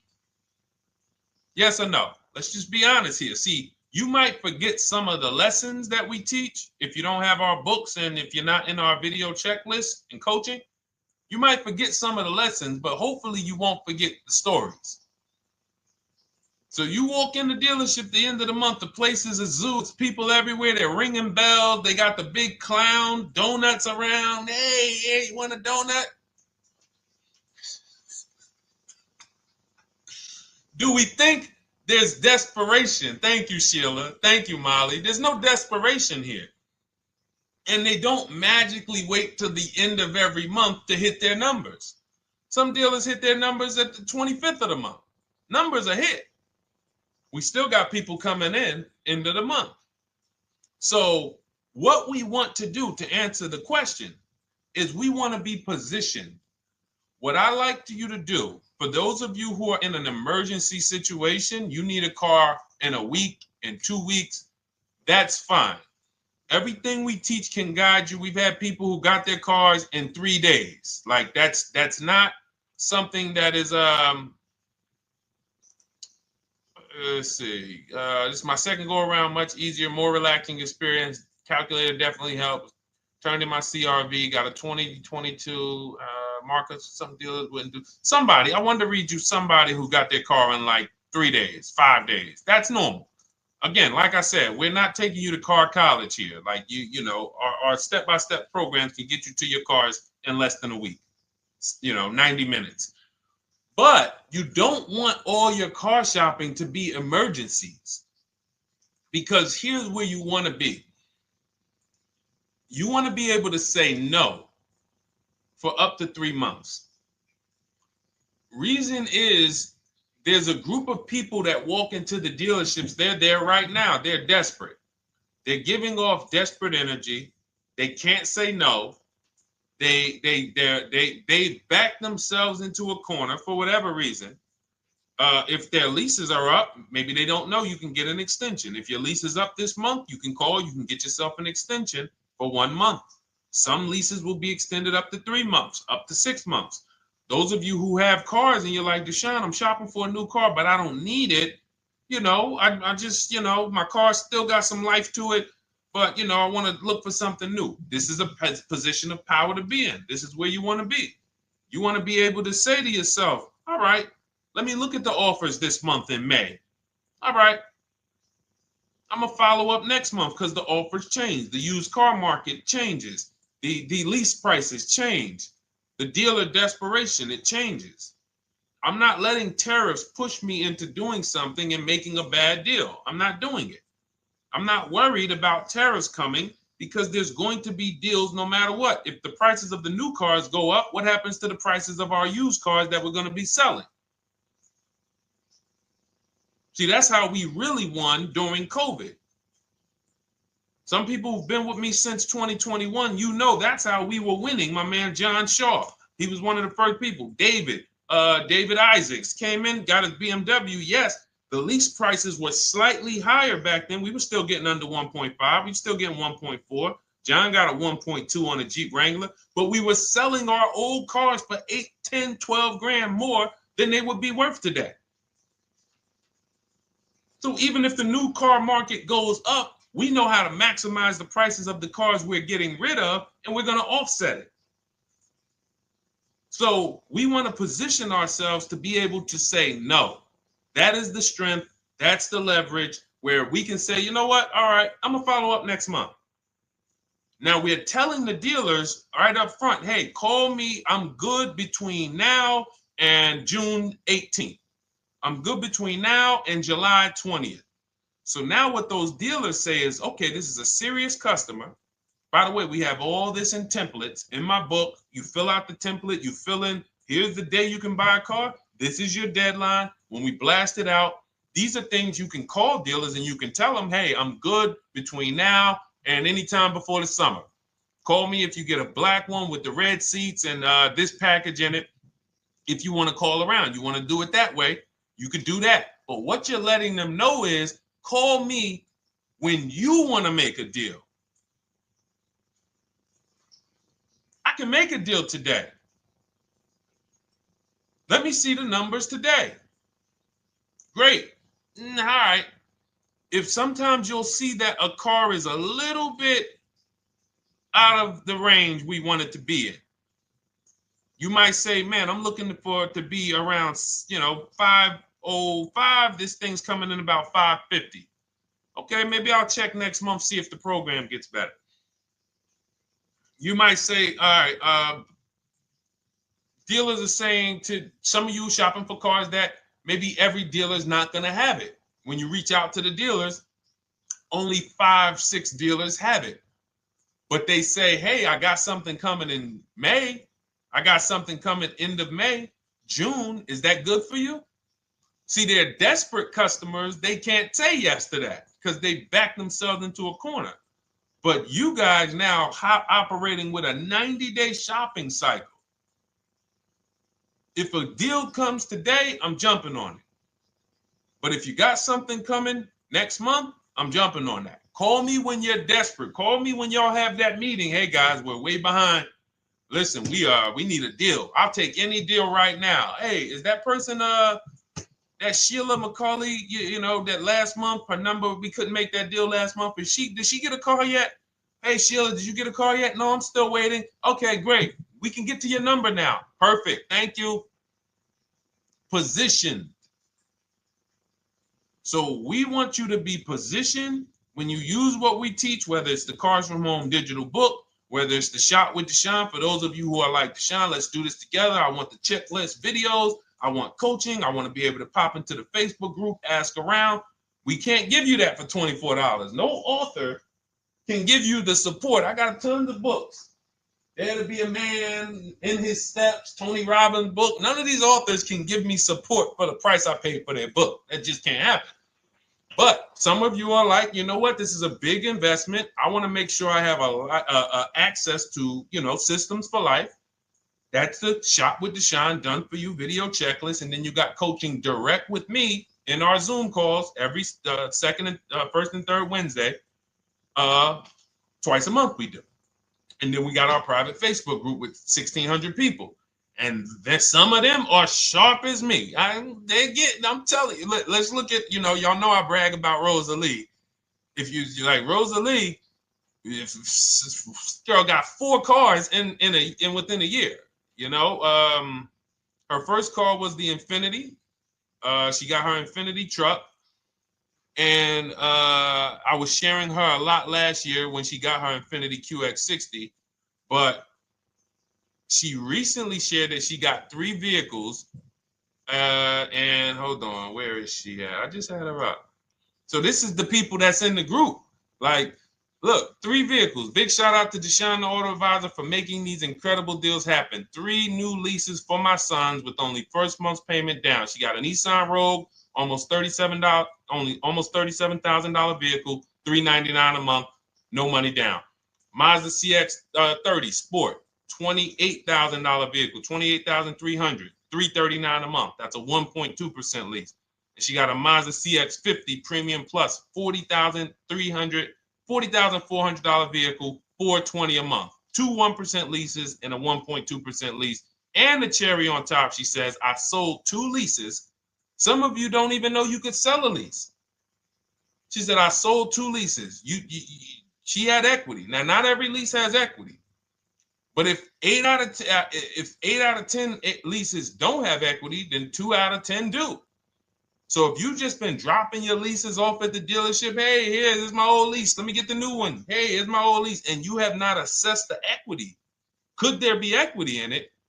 Imagine how much money you've left on the table. Imagine how much, wow, I didn't even know you could sell leases. She sold 2 leases, 2 2021 Elantras, walked away with $6,737 in equity.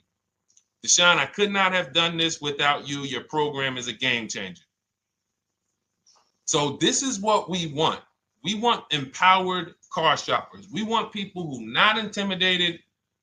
I don't care what this market does, whether I need a new car, used car, whether I got bad credit, whether I'm a high mileage driver, it does not matter. We have strategies to make sure you are going to win in this market or any market. Does not matter. Okay? So, for those of you who don't know, the whole show was sponsored by my new digital book. It's called Cars from Home, 7 Steps to Saving Time, Money, and Avoiding Dealerships. It's 5-star rated. Thank you to everyone who's rated it, reviewed it. It has everything we teach in a step-by-step format. It's normally $97, but as part of our welcome offer, you can get yours for $24 in my TikTok bio, in my Instagram bio. Click that website. It's the carsfromhometoolkit.com. Or we have a link for you guys in the YouTube comments, in the Facebook comments, and you just click the $24 welcome offer, good for 30 minutes. And for those of you who have different learning styles, or if you just want some free advice, we have some links in there for you as well. Whether you are a do-it-yourself type, whether you are do-it-with-me type Deshone, or whether Deshone, I think I qualify for that done-for-you shopping, where I can relax at home and you guys go do that work. Or like I said, you want the free advice, just start with our cheat sheets and you can go from there. Whatever is right for you, you get it done. We just want to move you from anxiety, from, oh, I don't know what to say, from watching people online who call dealers and negotiate. Hey, take off $5,000 so I can have a viral video. And now you're talking to an 80% dealer. So the 80% dealer has the $5,000 to take off. So you look like, hey, yeah, see, I just got them to take off $5,000. We don't negotiate with dealers with fake fees. Like there's a saying, we don't negotiate with terrorists. Cars from home, we don't negotiate with dealers with fake fees. None of that stuff matters. Because what you want us to think is, look, see, I took off all of this money. Don't you want to buy the car now? But you took off the fake money. Had we been talking to a 20% dealer, what money are they taking off? The real money. The real money. So if we have two dealers, well, let's say 8, because y'all know I use the 80%. So the 80% are over here. The 20% are this small group over here that we got to find. Now, the 80% are starting so high that when they take off all the money, it's fake money. We marked up our cars. We got platinum kits on them. We got the Hertz service plans on them, and the Simonized kit and the low, all of that stuff. Okay, so yeah, we done took off 5,000 for you, but 4,000 of it was fake. Meanwhile, this 20%, they don't have the fake. So when they take off 4,000, it's real 4,000. And we over here talking to these people. Hey, take off all that fake money. See, guys, you can do this too. So listen, we bidding is the way to go. You cannot negotiate your way to a below market deal, but you can get bids and it will make your life easier. You'll start to enjoy your car shopping. You'll start to feel like you're empowered. You're the prize. Someone won your business. They won your loan. They won the opportunity to buy your car. You are the prize. So that's what it's about. So we are here Monday through Thursday, 12 noon. Make sure you meet us live or tell your friends and family who are shopping, hey, hop on this show. We're live on TikTok, Instagram, Facebook, and YouTube. But we will broadcast the show for the rest of the day. So those who want to catch up on some things that you may have missed, or if you just jumped on and you're like, whoa, man, I missed a lot. We'll rebroadcast this show for the rest of the day. But tomorrow we'll be back, which will be Tuesday, May 6th, 12 noon. Meet us here live. Thank you so much. Welcome to the new followers. Thank you to everyone who gave me gifts. Thank you to everyone who bought a book. Thank you for those of you who are in Shop with Deshone. I look forward to your success stories. Always a pleasure.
And welcome to our Tuesday, May 6th live. We do these live streams at 12 noon, Monday through Thursday. I am your host, Deshone the Auto Advisor. And for those of you who've never met me, I have devoted the last 4 years to teaching people how to get the best deals on cars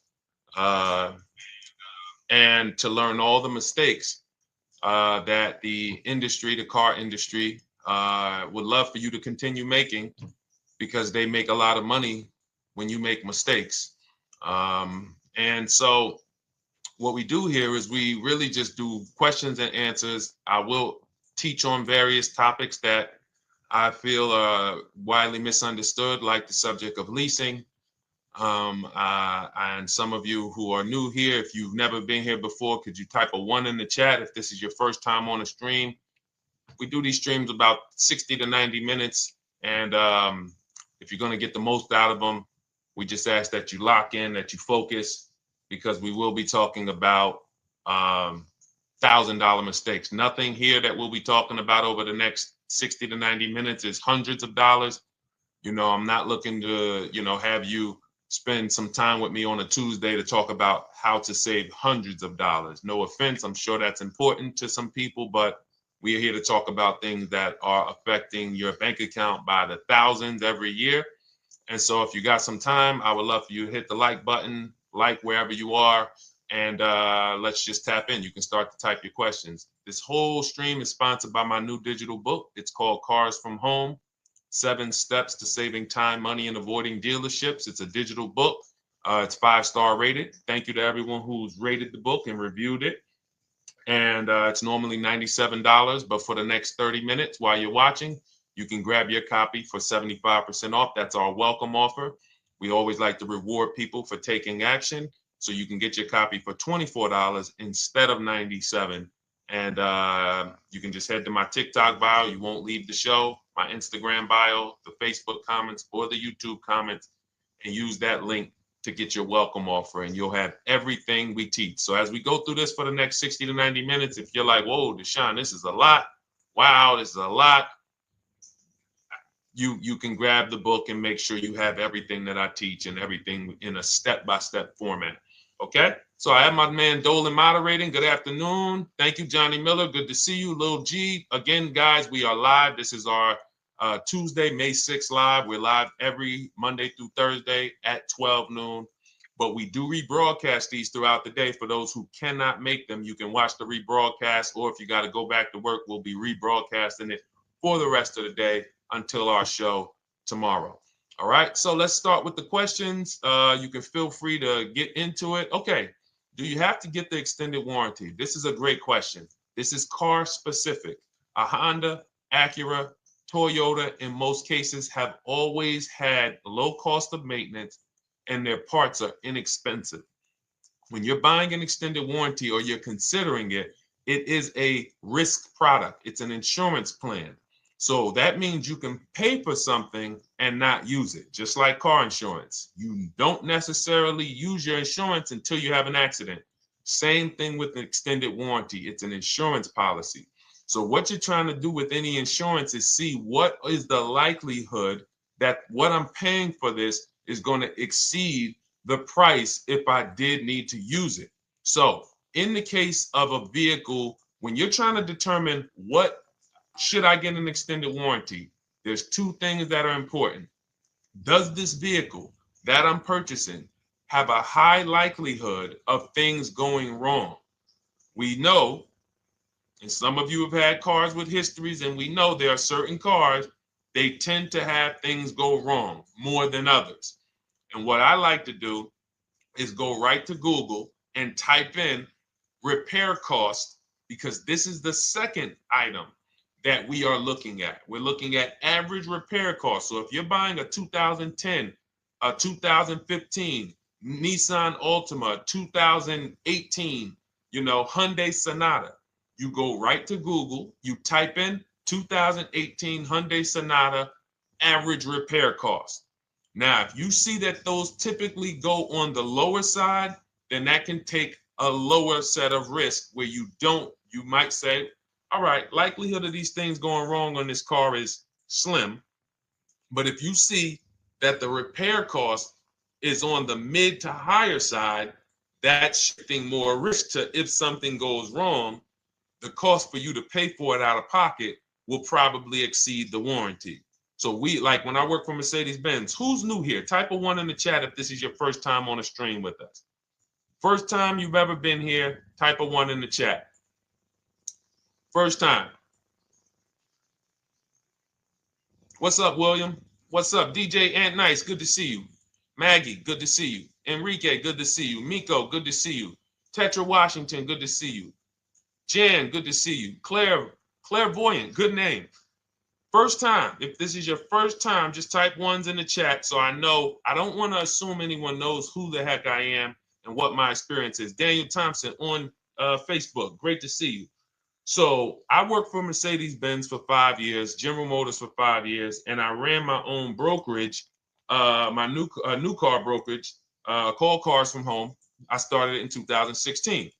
Now, when I worked for Mercedes, when people were purchasing a Mercedes, what I would tell them is buy as much warranty as you can afford.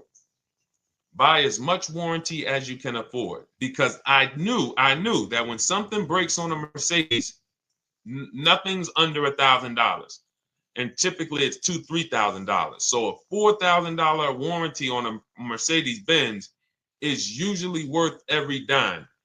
But at the same time, we have cars that, again, less likely for things to go wrong. And then when things go wrong, if they go wrong, they can typically be repaired inexpensively. Good to see you, Arms Reach. Welcome on Instagram. Shout out to the people checking in live. Great to see you all. So that's how you're measuring extended warranties. You don't want to get an extended warranty on a vehicle that has a low cost of repair and a low likelihood of things going wrong. You can then take your money, put a little bit to the side, have a little emergency fund, that same $3,500 that you would have put into the warranty, or $2,500, you put that to the side over the course of a year, 2 years, put $100 a month to the side, and then have that be your cushion just in case things go wrong. It's better for you to have that money in your bank account, and if things go wrong, you take it to your mechanic. You must have a local mechanic. You guys know I swear by local mechanics on cars that don't have warranties. Even if you have a Mercedes-Benz, a BMW, an Audi, something that is typically harder to work on and takes more of a specialized engineer, there are still plenty of places that have those. I mean, there's shops where they used to be Mercedes-Benz techs. Now they have their own shops. This is who you want, because their cost, their labor is going to be probably 1/3 of what a dealership is going to be. So these are the resources that, again, keep more money in our pocket while getting us the same level of service and experience. Okay, great question. Welcome, Uncle Nene. Good to see you. Uncle Nene. All right, listen. Nicole, good to see you. All right, Dolan, you can pull up the next question. Feel free to start typing your questions. And as we get more questions in, we'll try to get to all of them. You guys know we're not always able to, but we do try to get to all of them.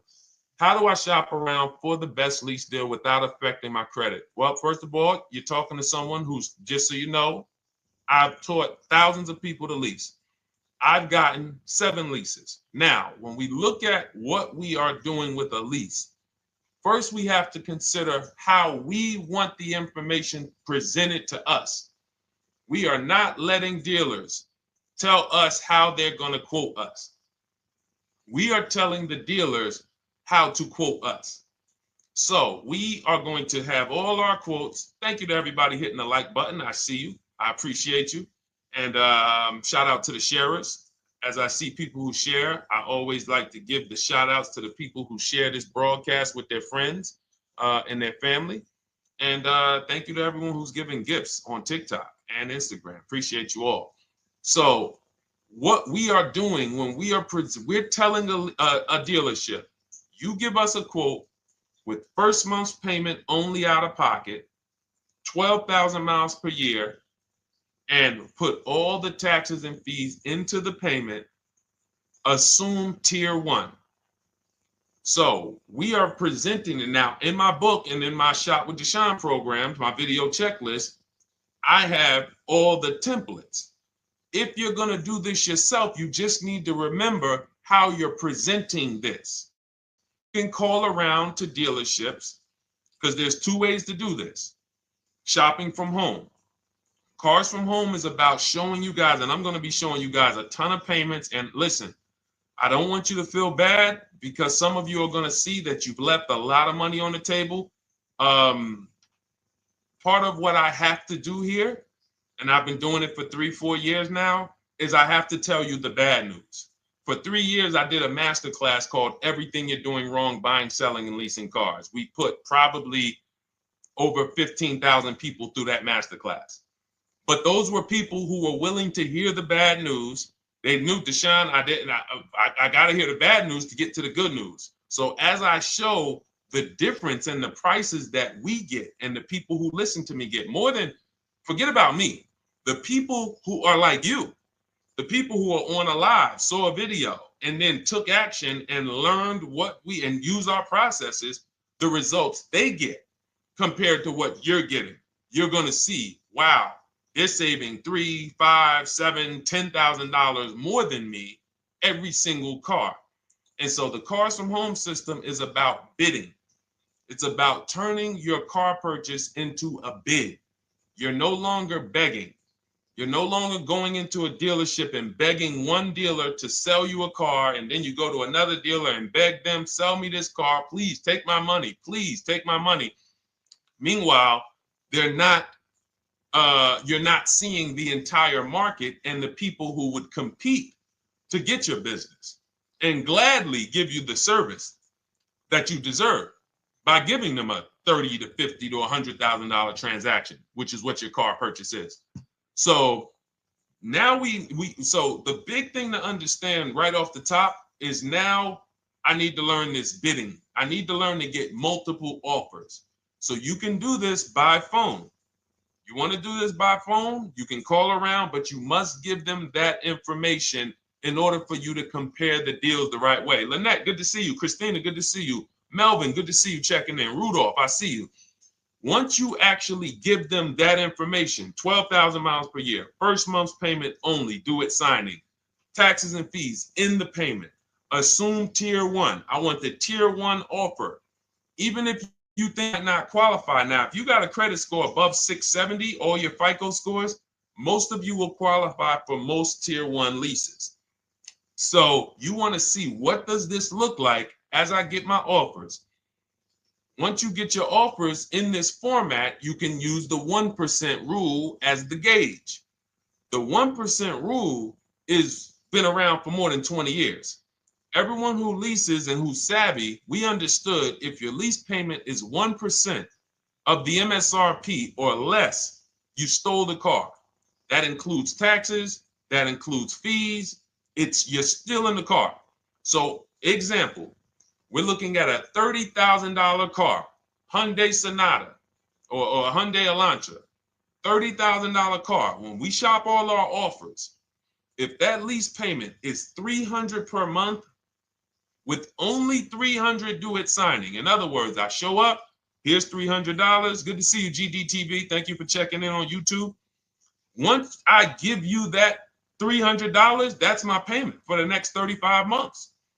So that's a very, very low percentage of the car you're paying. It's a 1% rule. Now, in order to get a 1% lease, you need a great lease program, which means the bank has to be supporting the car, rebates, incentives, and then you need the biggest discount, the dealer who's going to give you the biggest discount. Now, one of those we can control. One of them we can't. Which one can't we control? And for those of you who are new here, we don't play around here. But my people who are moving, and again, I'll show you, like a lot of people, we got a lot of people who've been following us, using our processes. They're locked in. They're not casually on a live here. We're not casually here talking. They are locked in. Like, boom, okay, I hear you. They're answering, they're typing, they're not, vacuuming in the kitchen and trying to hear. You can't do. We're talking about your second most expensive purchase of your life. It's going to be, you got to lock in. You got to challenge yourself to block out the distractions while we're on this stream, because this is your money. And if you don't take your money seriously, the car salesman will take your money seriously. Oh, I like that. Praise the Lord. God is good. You don't take your money seriously, the car salesman will take your money seriously. Man. So, all right, now somebody remind me the question I asked. I got so happy about that little catchphrase that I forgot who we were. So I know we were discussing, okay, we're talking about the 1% rule. So now, one of the things we can't control is the bank. We don't know what the lease payment, what the lease program is on a car. So when we shop cars, we are going to now look at multiple offers, and here's what you're going to see. Now, I'm going to show you an example of how we know or how we expose where the dealers are concerning pricing. Now, you can't see this on TikTok, but on YouTube, Instagram, Facebook, you guys can see this. I'm going to tell you guys about it. YouTube just doesn't let us do the same type of stream. But this is a particular Infiniti that we shop for. We have offers ranging, this is a $61,000 vehicle. We have offers ranging from $680 per month, which is a 1.1% lease. So a $61,000 car, $680 per month, that's 1.1%. We divide the monthly payment into the MSRP. Now, we can see here that there are some offers already from dealers that are almost $900, $889 per month. $889 per month, $873 per month. So now when we look and we say, whoa, how can we have two, like we have all these dealers have the exact same car, yet one of them is $200 per month higher than another dealer. Exactly. We call them the 80%. The 80%, even after back and forth, even after, hey, we'll take off some money. All right, we'll drop the payment $50 a month. Their offer is still so high. It's a horrible deal. Now, why would they offer this? And this is consistent. So I don't want y'all thinking, well, the dealers that I walk into, they're different, Deshone. They take off more money. It does not matter what you think. If you don't have the market reports, if you don't know how to get multiple offers so that you can see, we do this all around the country. We have students all around the country in Cars from Home. We have people we shop for. We have over 13,000 books sold now. Like, we have lots of data to prove this. 80% of dealers are going to be overpriced. This is another particular deal on a Toyota, a market report. And you guys can see that the out-the-door prices here, list price, $32,000. Out the door price with taxes and fees, $38,000. That means that dealer is charging all types of fees on top of their price. The $39,000 MSRP. Look at line number 3. $39,000. Out the door price is $41,000.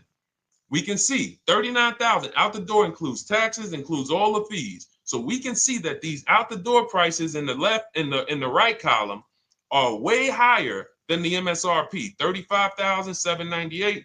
Out the door price is $39,700. But look at the green. Look at the green. This is what we call, we found the dealer at this time who wanted to win the bid.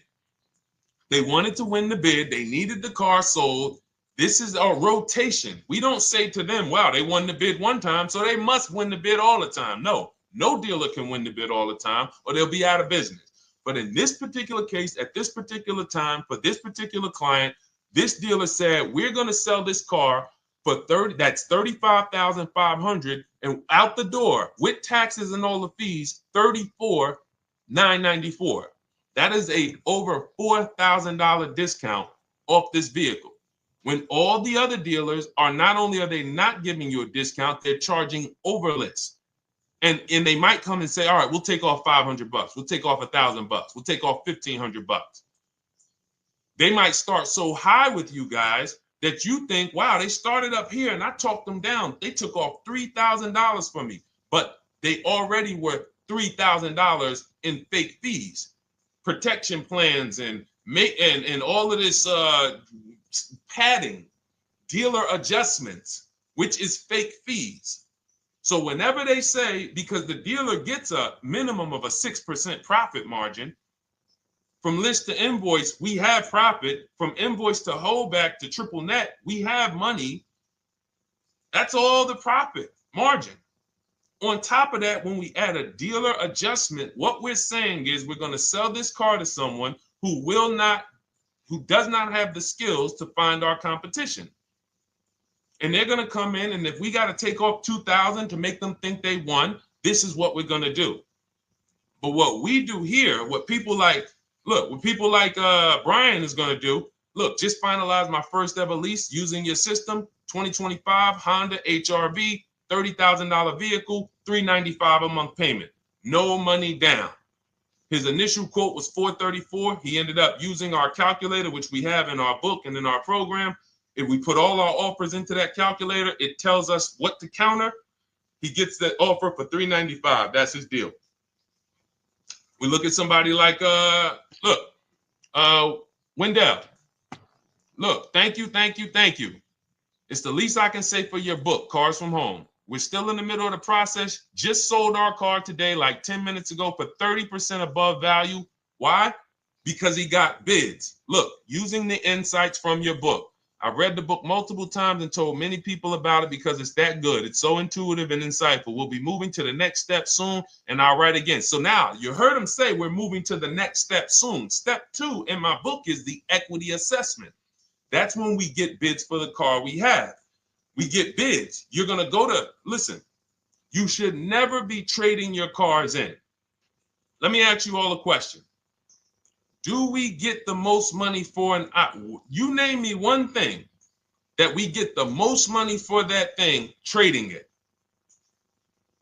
Name me one thing. If I had this iPhone, do I get more money trading that iPhone in for another phone, or do I get more money listing it online and selling it to whoever will pay the most? Trading or selling? Let's go. Who's locked in? Tax advantages are very small. I understand you, Ronald, but the tax advantages, we have people that are selling their cars to cash buyers for $3 to $5 grand more than what they can get on trade. A tax value, a tax advantage for the difference is not, it's minimal. Exactly. Thank you, King Carter. You listed. So the money is in the bids and the competition. So going back to this person who asked the question, how do I get the best deal on a lease? It's going to be through multiple offers. That's my 2 favorite words. I would wear them on a shirt if I didn't wear unlearn, relearn. Because more than multiple offers, I need you to unlearn. Because the people who come with bad information from years, Deshone, this is not how my uncle taught me to buy cars. Deshone, this is not how I ever heard about getting cars. I was always taught just go in and just don't tell them about your trade and then ask to see the invoice and all of this stuff. That's what I was taught. Yeah, but you're not going to get the prices we're getting until you unlearn all of that bad information. Bidding is how we buy everything. When we go into the supermarket to get spaghetti sauce, all of those companies are bidding. They're bidding. Hey, listen, we'll sell you this for $3.99. Hey, we'll sell you this for $5.29. But we got a better product. We got quality. Look at us. Look, it's all bids. Everyone who wants to sell us something is competing, except car dealers. Y'all notice that?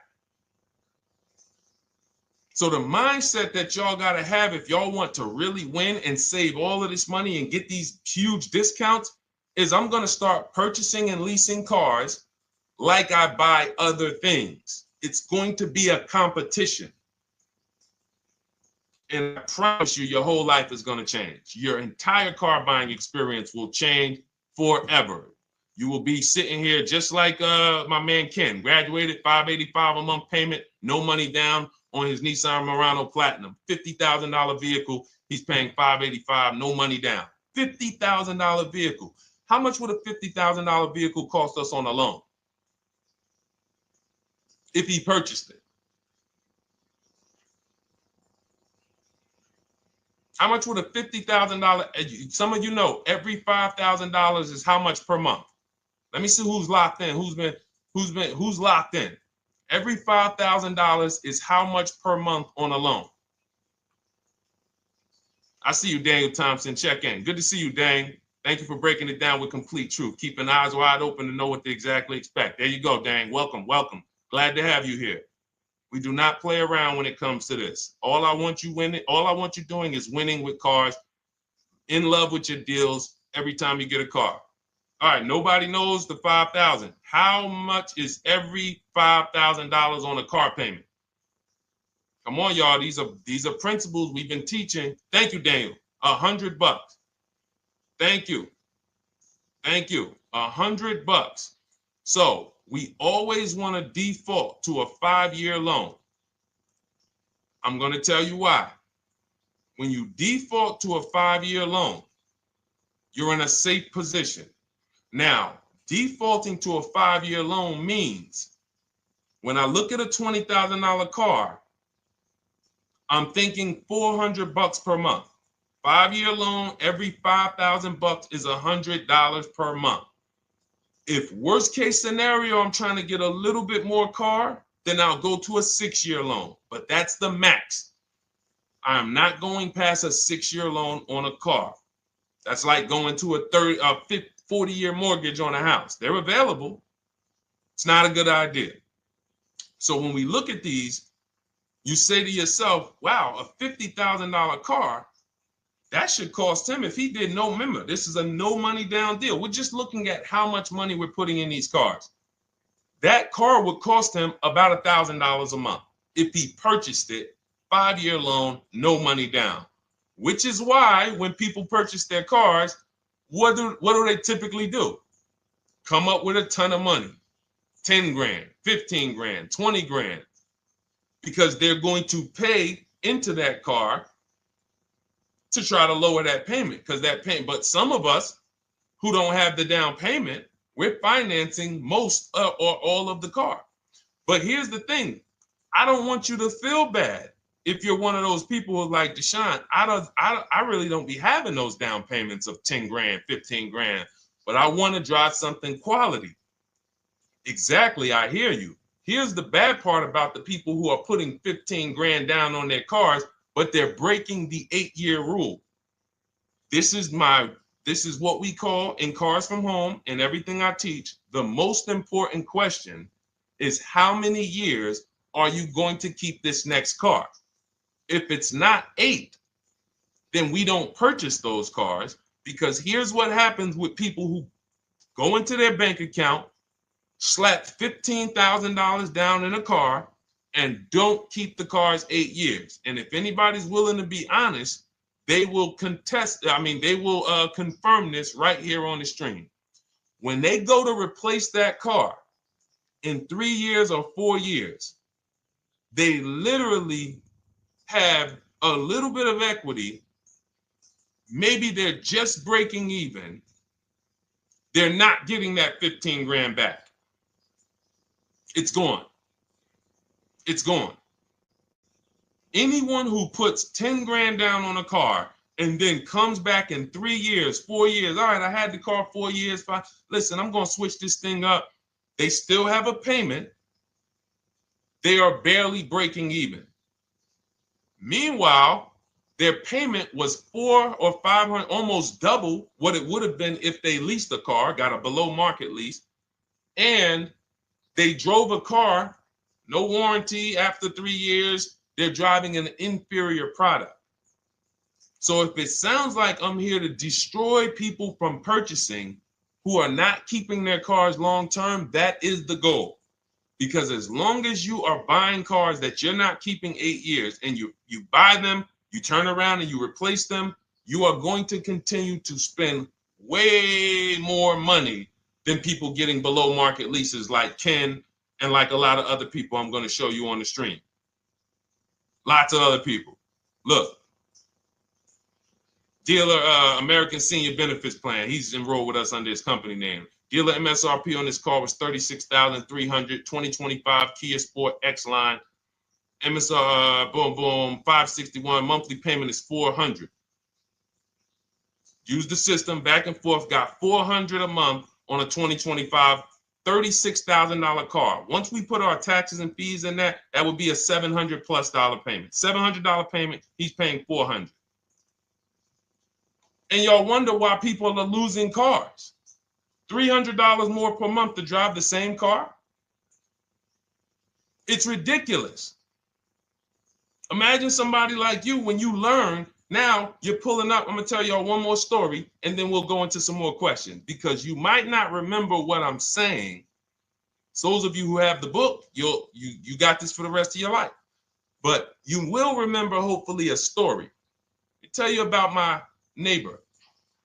So my neighbor finds out that I'm into this car business and that I educate. And he said, hey, Deshone, I was watching some of your videos and I come across this 8-year rule that you teach. And his wife had actually had a Kia Telluride. Popular vehicles, probably been one of the most popular SUVs, that the Palisade, since 2007, 2019. Super popular vehicles. People were charging $5,000 over sticker for them during the pandemic. People were paying it. We were getting them at discounts. Now, his wife totals the truck. She has an accident, totals the truck. She's fine. Truck is totaled. He was financing it. He said, Deshone, I see this 8-year rule thing, man, and I don't keep my cars 8 years. I said, okay. He said, so I'm thinking I should, like, you're saying I should be shopping for a lease on my next one. I said, exactly. I said, make sure you get multiple offers, because if you just walk in and say, hey, work me up a lease, they'll give you the same payment you had on the purchase. And then they'll tell you something ridiculous that they want you to believe, like, hey, the lease is the same price as the purchase, so you might as well just purchase it. And people believe this stuff. Now, I said, you get multiple offers, stay at home. He calls me, he says, Deshone, I got the new version of the Telluride, new. I'm paying $479 a month. He's $497, and then he said, I think he put down like $1,000, bring it down to $479. $497. He was just paying $800. Do you think anyone can tell him anything about leasing? He's pulling up in the same exact truck. In fact, the newer version. He knows he wasn't going to keep the car long term anyway. He's not going to pay it off and then keep the car and have a paid off Kia Telluride for 10 years. That's not what he does. He keeps them 3 years, 5 years, 7 years, and then he replaces them. So why is he paying $800 a month for years, no warranty, when he could be driving brand new ones for $497 a month, problem free? But as I said, some people are determined to pay more. But the people who, once you get this leasing thing, if you're not keeping your cars, it will change your life. Now, again, I got a car I'm purchasing, we're keeping it. Anything you are buying, keeping 8 years, forget about leasing. It shouldn't be a thing. Who keeps their cars more than 8 years? Let us know. You're an 8+ year person, let us know. In fact, I don't even want to ask, who has a car right now that they've had more than 8 years? And then we'll answer. I want to get Kathy's question too. And then let's get some purchase questions. Let's get some used car questions. Let's get some bank financing questions. We do it all here. But one of the most misunderstood subjects is this leasing thing, and it is costing you guys thousands of dollars every year. And you're driving old cars with no warranties, paying high payments on them because somebody told you you should be purchasing cars. I'm here to tell you they owe you money. They owe you money. All right? So who has a car right now that they've had more than 8 years? Let us know. How many years have you had it? And by the way, for those of you who just joined, this is our Tuesday, May 6th live. We are live every Monday through Thursday at 12 noon Eastern time. So for those of you who are here catching us live, that's when we're live. We will rebroadcast this and replay this show throughout the rest of the day for those who could not catch it, or if you had to jump off, go back to work. You're like, oh, I got to go back to work. You can catch it on the replay throughout the day. But we are live Monday through Thursday at 12 noon. So welcome to the people who are here. EJ, driving a lot of miles does not matter. Let me break this down for you. So right now, let's go to somebody who else has a lease. Let's look at, because who's heard with leasing you can't drive too many miles? Who's heard that, right? Type me if you've heard that. Let's go. Type me if you heard that. Come on, where's the locked in people at? I see Kathy, I see EJ, I see DJ Ant Nice, I see XP. All right, I see Mr. Slim. Welcome to the community. I see Rhonda. All right, where are the locked in people? Instagram, where we at? Locked in. All right, dang, I see you. Jamel. All right, perfect. So, Sherry, I see you. Sherry Baker on TikTok. So you've heard, oh, you can't drive a lot of miles with a lease. Let's be clear here. You choose the mileage on your lease. It's not selected for you. In fact, the only time it is selected for you is if you don't realize you choose it. That's the only time they're going to choose your mileage for you. If you go in and you do something like, hey, work me up a lease deal, they're probably going to work you up a 10,000 mile a year lease deal. And they're probably going to say, hey, you need $3,000 down, and this is going to be your payment. And next thing you know, it's a high lease, and it's just terrible. Happens all the time. We tell people how to quote us. First payment due at signing, taxes and fees in the payment. So now let's look at a lease, and let me show you what it would look like. So this is Val Boss Lady. She's in our Shop with Deshone program. Everything that you guys know that we're talking about here, if you're like, hey, I really, really want to go deeper, I want the step-by-step, the blueprint, that's my digital book, Cars from Home, 7 Steps to Saving Time, Money, and Avoiding Dealerships. Normally $97. You get a welcome offer. It's 30 minutes because I want to see you win, and you get 75% off for 30 minutes. If you go to my TikTok bio, Instagram bio, YouTube comments, Facebook comments, click those links, and then click that one that says $24 welcome offer. 30 minutes only, reward for taking action. You have everything we teach, the low market leases, the low market purchases, used cars, bank bidding war, making banks and credit unions bid, all of that, $24. You can, somebody emailed me yesterday, said, I'm $15,000 up with what I've learned from you already. And so if you can get it for $24, you can save tons of money for the rest of your life on a $24 investment. In this case, Val's in our, she's more of a wants to do it with me type. Videos, checklist, she doesn't want to read. That's our Shop with Deshone, do it with me program. I coach people.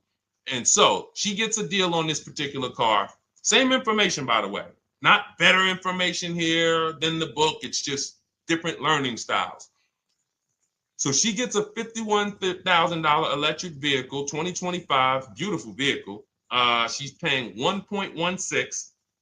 So her payment on this car, on this $51,000 car, let's continue to make sure we understand the price of these cars. $51,000 car, her payment is $591. No money down. Now, some of you might say, wow, if I got $591, I'd probably put like $3,000 down, bring it down to $499. You could do that. That's how we can do. We can do that because she already got an incredible deal. Then we're just determining how we want to structure our payment.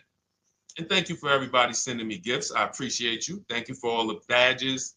I don't take it for granted. And thank you for everyone who's hit the like button. Those of you who are double tapping the screen. Every time you hit something on TikTok, you like it, you double tap the screen, you keep running those likes up. We appreciate you. It does matter. It helps spread the word.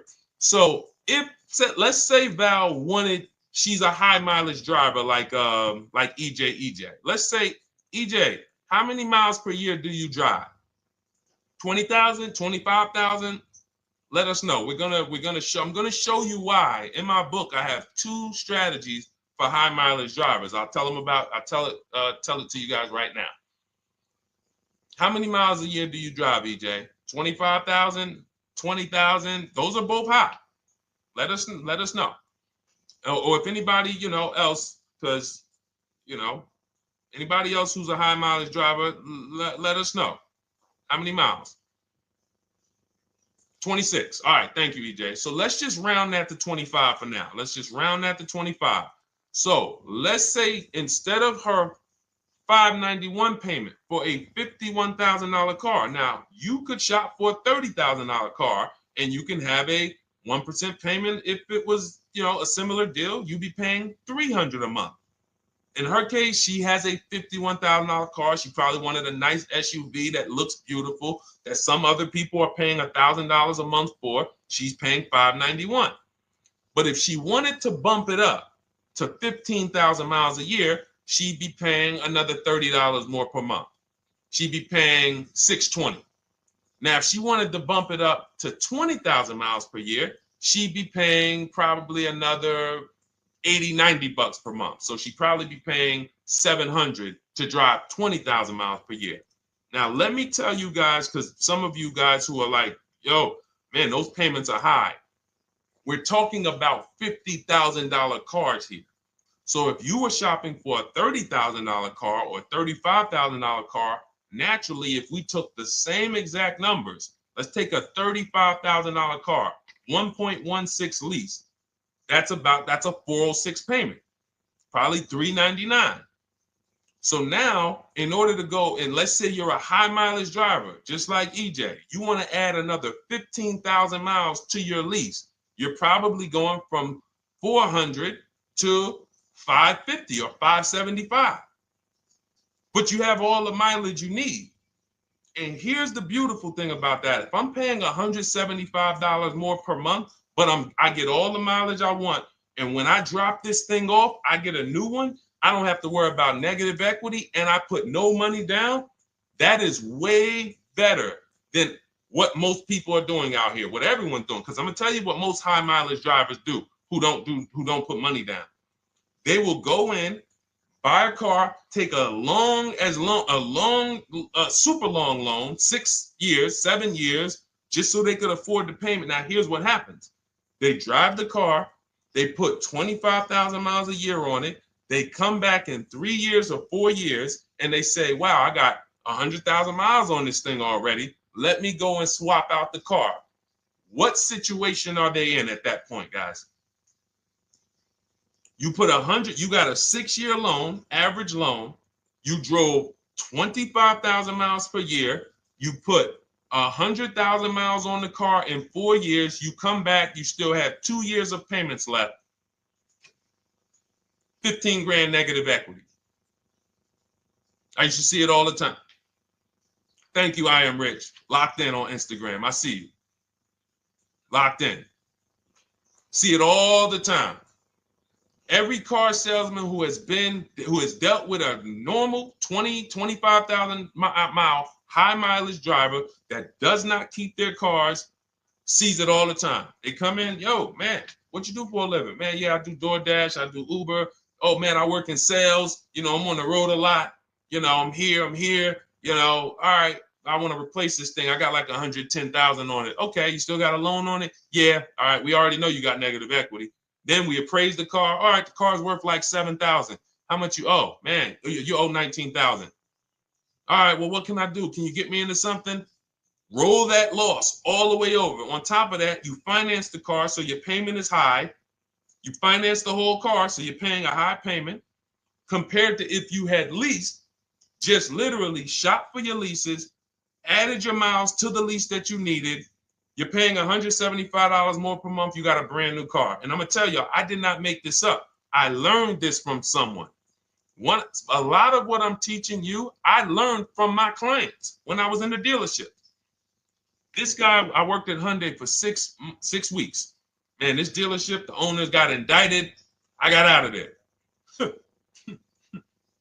Way before the owner got indicted. It just had straight up highway vibes, like the worst you could ever imagine. As I was in there for 6 weeks, I was a manager. I enjoyed being a manager. We did a lot of deals in my department in 6 weeks. But I said, I am out of this place. Anyway. But I learned something very valuable there. We had a client a customer was returning his lease on his Hyundai Sonata. Guy comes and I'm grounding the lease. I'm doing the paperwork for him. He has 72,000 miles on the car. 72,000 miles. I said, how the heck? I said, you lease this? He said, yeah, I always lease. That's all I do. He said, I used to buy my cars every single time I came. I had to put large down payments, 10 grand, and then I'm still having negative equity when I come to trade it in. I'm having high payments. It's ridiculous. I looked at his payment, and let's say the average payment for a good deal on a Sonata at that time was $300, $325, whatever it was. He was only paying like $550. He was only paying like $150, $175 more per month. He had a 25,000 mile a year lease. And that's what he did. I drive these cars. I'm on the road. Boom, boom, boom. I change my tires. I do my maintenance. 3 years. It's a fixed cost. There's no variable cost. I don't have any surprises. I'm not getting hit with a negative equity bill that I got to transfer, which means when I transfer my negative equity, I get less car on the next transaction. Because if I got to bring over 15 grand of negative equity, that's probably 300 a month that I'm paying for my old car when I get my new car. So if my new car was 400 a month, but my negative equity is another 300 a month, I'm getting less car for my money because now I got to take all those losses and bring them over to my new car. This is high mileage drivers and people who don't understand leasing. That's why you're losing so much money. And when you just flip the switch and realize Deshone is not talking to me emotionally, I am not talking to you about never do this, never do this, like these other people who say this, do this. This is how you buy a car. They never talk numbers. Y'all notice that? You notice that, right? You never hear them talk numbers. It's always never do this, always do this. This is the worst way to do this. This is the most expensive way to do this. This costs you the most money. They never talk numbers, though. That's why everything I do is to show you the numbers. Thousands of transactions since 2006 in the car business, helping people the last 4 years all around the country. This is the numbers that they might not understand. So if you're not keeping your car 8 years, it does not matter if you drive 20,000 miles a year, 25,000. You should be looking at a high mileage lease. Or my second strategy for high mileage drivers is this, because some of you want a nice car. This is for my people who you're like, man, Deshone, I'm on the road. I got my car that I do my work in. I kind of, slep it around. I don't really want to lease something and then put, that wear on it. I got stuff. I'm throwing bags in the back, whatever it may be. There's a strategy we created called 2 cars, 1 payment. And what will happen is your first car will be a purchase. And if you have an existing car, you're going to keep that. So let's say you have a car now, you're driving a lot of miles, you're doing your 25,000 miles a year. You pay that car off. You keep that car, and then you go and you lease you something nice, regular mileage. So you might get a 12,000 mile a year lease, and then you drive 12,000 in your mileage car, 12,000 on your nice car. Because some people are like, I want a car that I could, when I need to go somewhere nice, this is what I want to drive. When I'm with my family, this is what I want to drive. But when I go to work 5 days a week, I'm going to drive my mileage car, 3 or 4 of those days, and then I'll take the lease maybe 1 of those days, and I'm splitting the mileage. You still have 1 payment. It's low. And then every couple years, you replace the mileage car or you replace the lease car, and depending on when the lease is up. But you want to keep that, and that mileage car should be something that will last. Ideally, something that you can get 200, 300,000 miles a year out of that car. Because that's what that car is there for. Man, I'm hopping in this thing, man. Oh, transmission went out at 170,000 miles. Go get you a rebuilt transmission. Boom, boom, drop it in there for $2 grand. Get another 80,000 miles out of that car, but you still got your lease car, and you're just splitting the mileage. Both of those are short-term strategies for high mileage drivers. That is not for long-term people. If you're a long-term person, I keep my cars 8+ years. Forget about leasing. You should just be finding the best deal, below market purchase, keep the car, something you can keep for 8+ years. You can put 30,000 miles a year on a car 8 years in a row. If you get the right car, and in 8 years, you got 240,000 miles, and then you replace it. Forget about leasing. This is only for you guys not keeping your cars 8 years. You're getting killed on depreciation. You're paying tons of money. This is you are the people who should be leasing. Okay? So everything we're talking about this is the Cars from Home system. We teach this. I'm not freestyling this. This is in my book, digital book, Cars from Home, 7 Steps to Saving Time, Money, and Avoiding Dealerships. We have two strategies for high mileage short-term drivers, 1 strategy for high mileage long-term drivers. And so if you want your copy, you can get it for 75% off. That's our welcome offer to you. As a 30 minutes. Welcome. Thanks for being here. I want to reward you. If you want everything we teach in a step-by-step way, go grab your digital copy. It's in my TikTok bio. It's in my Instagram bio. Click those links. We also got a link in the YouTube comments and the Facebook comments. Grab your copy and make sure as soon as you purchase, screenshot the thank you page. You're going to see thank you for your purchase. screenshot this page because it has my support team's email on there. And then there's a link for you to open the book right there. You can save it right to your computer or right to your phone. Okay. But and we also have a special for those of you who are like Deshone. What about that, video checklist and coaching program? That's lifetime access to my video checklist. You're like, maybe Deshone, I don't really read. I like step-by-step videos. And also, I want to be in your Facebook group. We have 1,600 people before you that are in that group. 2,300 people that are shopping with us that have a lifetime access to our video checklist. We have a $200 special for that welcome offer. And so I'm always about rewarding people for taking action with a special offer. It's limited time though. And so get in where you fit in. All right, let's keep it going. Thank you, Corey. Said amazing knowledge. Thank you. And I'm glad I saw somebody said that's a great idea with the 2 cars. Thank you. It's a great idea. All right. You've convinced me to lease my next vehicle. Awesome. Awesome.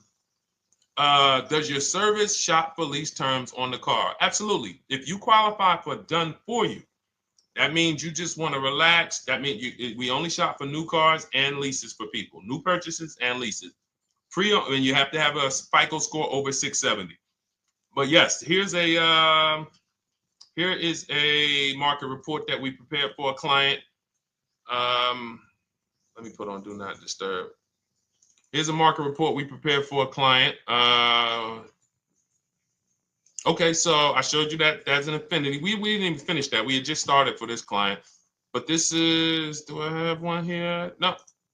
Do I have a lease market report here? Yeah, right here. So that's an example of what a Kia, this is a particular Kia lease where their best offer was a 1.27 offer. Now, here's how you know you found the bottom of the market. And again, whether you're using the book or whether you're calling around, again, you can call around to do this. The key is not going into dealerships. You cannot do this going in.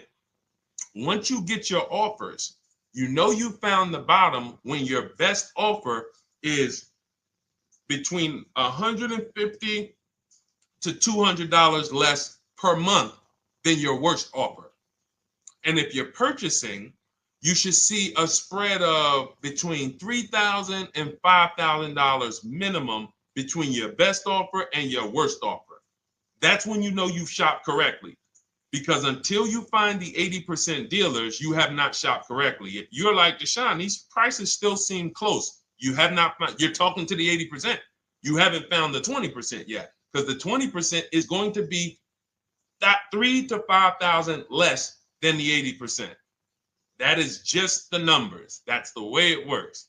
So yes, so when some cars you're going to see that the lease program won't allow for a 1.1% lease. The best offer, like, we've shopped Hyundai Palisades for years. And I got my dad one back in November. And his best offer is like around 1.3, 1.28. That's the best I've ever seen on a Palisade. I've never seen a 1.1 on a Palisade. I've had people in our Charles. Some of you know I posted pictures of him when he got his Palisade last year.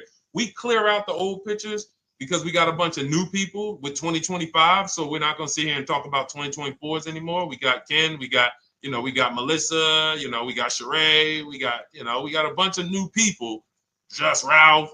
We're not going to, but I do remember posting Charles who got his Palisade and he's like, he shopped, used the system, got his multiple offers. Best deal was 1.3. So that's where it comes in at because of the lease program. That dealer is already taken off to win the bid, probably taking off $5-6 grand. But if they don't have more rebates and more incentives and a better, then it's not going to lead to a 1% lease. So the 1% leases come from major incentives. Maybe sometimes they have too many of the vehicles. They want to move them. Lots of bank support. But what I tell you is you should be looking for between 1.25 and 1.5. That's how you should budget for a lease, between 1.25 and 1.5. That's a great deal. And if it has a really aggressive lease program, once you get your bids, you're going to see it fall under the 1.25. You see it fall into 1.1, 1.2. but we don't know what the lease program will be until after we shop for that vehicle. Okay? So yes, absolutely. It's an empowering way to shop. It's also fun because you can see, man, I'm not begging anymore. Like these people are like, please do business with me. Please do business with me. And then you start to feel bad for everybody who's still in those dealerships doing it the old way because they're talking to the 80%. There's no way they can win. They don't even know there is an 80% to realize that's who they're talking to. So when the dealer says, all right, I'll take off $4,000, they're like, wow, I won. Man, the dealer took off $4,000. But if they saw the whole market, they would understand that that dealer actually is overpriced by $7,000, $10,000. So taking off the $4,000 means nothing. It's just sad. It's a sad thing. And that's why I spend my time trying to convert you guys from negotiating one-to-one to getting multiple offers so that you can see for yourself. All right. Thank you, Julie, name Richardson. Thank you for sharing. XP got the number 2 gifted badge. Forgive me because I don't really know what that means, but I just know that's what it's saying. So I appreciate it. Thank you, Corey22. Sherry Baker, thank you so much. Number 1 gifted badge. All right, let's go to some more questions. We got some more questions. Dolan, I'm sure you got a lot of them. And what I'm going to do for the rest of the broadcast is just try to do rapid fire questions and answers. Okay. And if you guys want me to go deeper on any particular subject, then just feel free to say, hey, could you go deeper on that? How do you get a car loan with bad credit? Well, we have a resource. It's not our company. We have nothing to do with them. But we always try to stay up to speed on who's financing people with bad credit, because the goal is you don't want a dealer controlling your financing. Somebody just came up to me. He's a neighbor. He's like, aren't you in the car business? I said, well, yes and no. He's like, well, listen, I got a connected Acura. Anybody you send me, they get anybody approved, I'll give you $1,000. I said, okay, cool. Thanks for the information.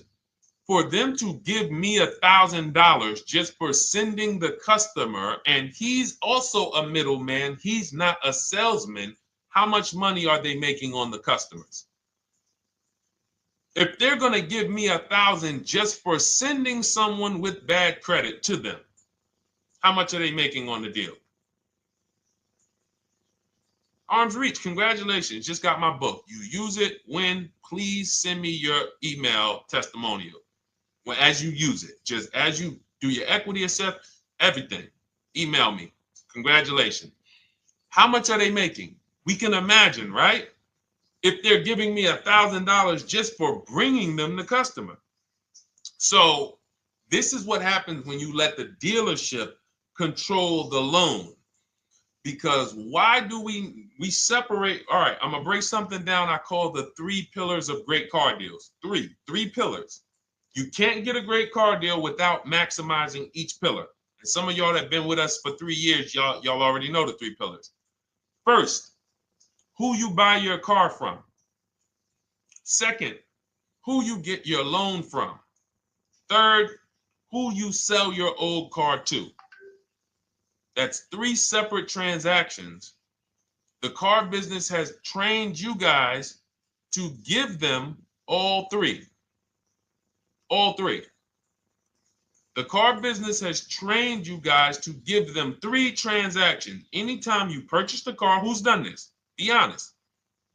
Purchased the car from a dealership, sold them your old car, in which case you call it a trade, and they got you your loan. Who's done this? 3 transactions in one. Why do we know these are 3 transactions? One, there's competition. People want to buy your car. It's okay, Corey. That's that. Thank you for being honest. That's how we change. The reason why we know that these are 3 transactions because there's people who want to compete in every one of them. There are people who want to buy your car. That's why step 2 in our book, we never trade. We get offers from CarMax, Driveway, Carvana, AutoNation, Car Gurus, Kelly's Blue Book Instant Cash Offer. It's a bid. We just had someone sell their lease. Miss Hickman, she sold her lease, made $4,700 selling her lease. CarMax won the bid. Drove the car for 3 years, had equity. She dropped her lease off. They gave her $4,700. Won the bid. That's one pillar. Second, who I'm going to get my loan from if I'm getting a loan. Those of you who are paying cash or leasing, this is not a pillar. But we need to bid out our loan. We had a great talk yesterday on our show yesterday where I asked, who do you guys get your loans from?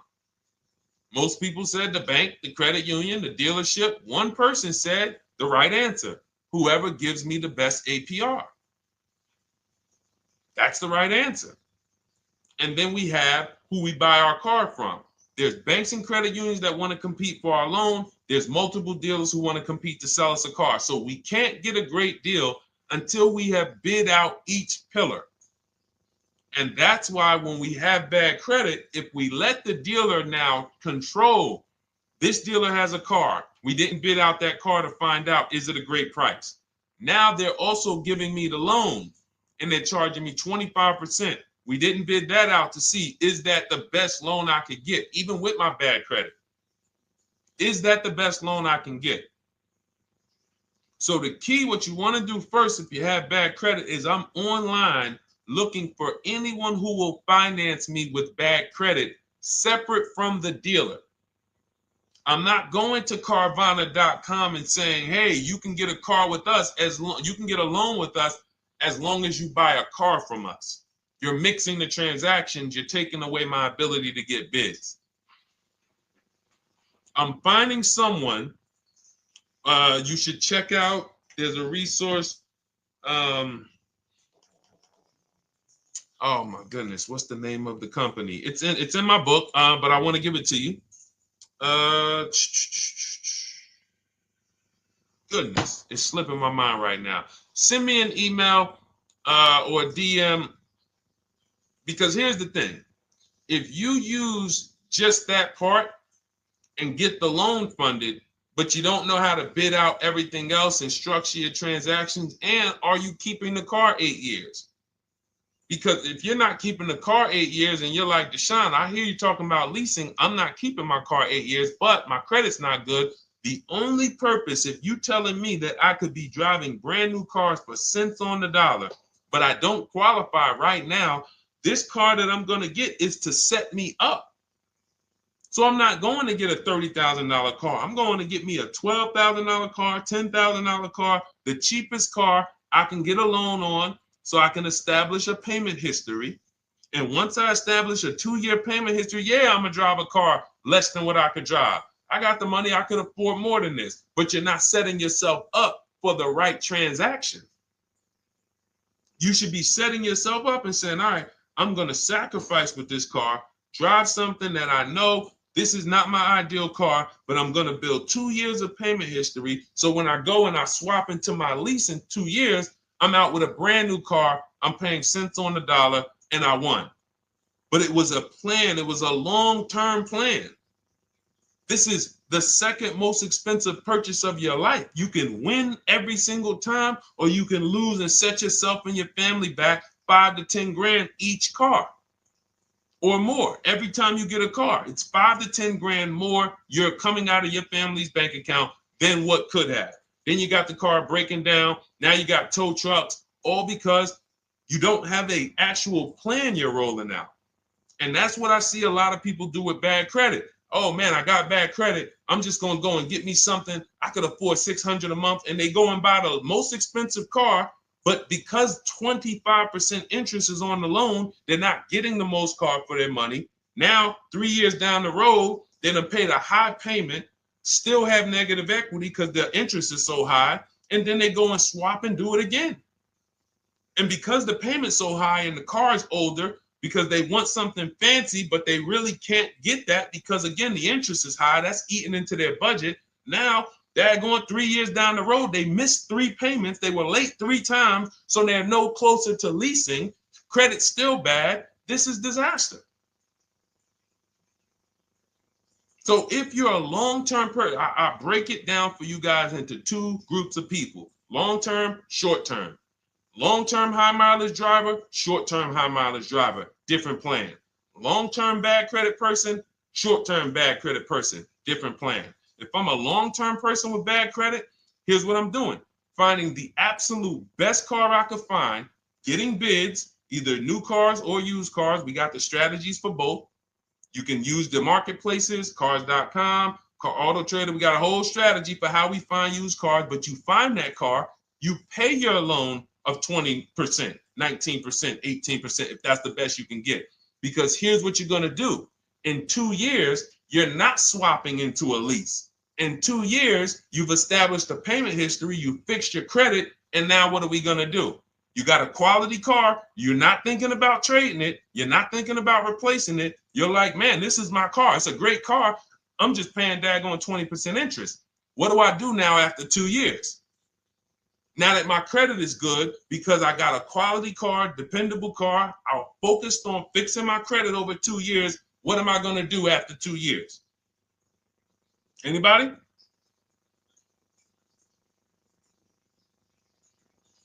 Thank you, Arms Reach. Refinancing the car. Exactly. Exactly. So that's the bad credit long-term strategy. Great car, dependable car, car's not going to break. This car is going to last me 10 years. Right now, when I bought it, 20% interest rate. That was where my credit was. But I worked on my credit. Boom. I'm a 690 now. I'm a 720 now. I'm refinancing that into a short-term, into a shorter-term loan, and I won. Pay this thing off, and I'm going to keep it. Nothing to talk about leasing.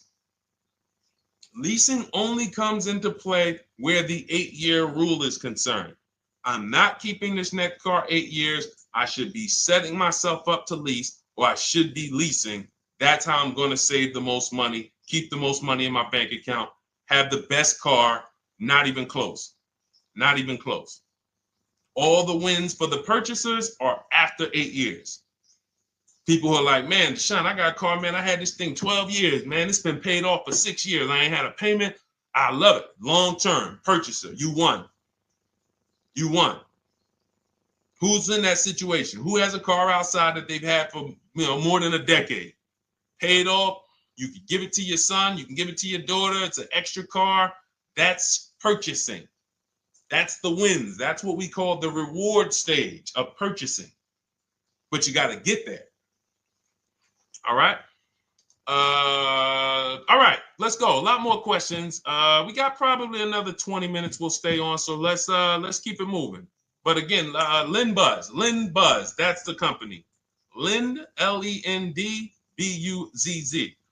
They started, I started seeing them about 18 months, 2 years ago, and they were loaning to people with, international students, people who didn't have credit. You want to try to find a place that will fund you independent of the dealership.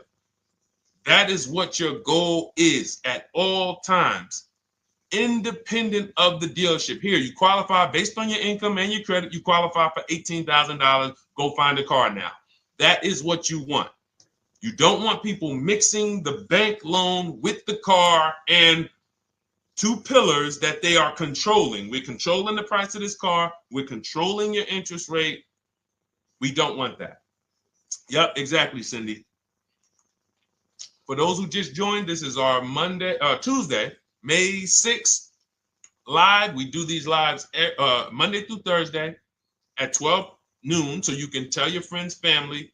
We wanted to now come up with a constant and consistent time where I can meet with you guys. If you don't have, if you can't stay the whole broadcast, we will replay these throughout the day because sometimes people got to jet back to work. They're watching us on the lunch break. You can catch up on the whole rest of the show throughout the day, all the way up until tomorrow, and then over the weekend, we'll play a whole compilation of all the shows for people who really want to dig in and hear all the questions that we answered throughout the week on, Monday through Thursday. But if you want to join us live, set your calendar, set an alarm, meet us on any channel. We're on TikTok, Instagram, Facebook, and YouTube on the Deshone the Auto Advisor channels, 12 noon, Monday through Thursday. All right.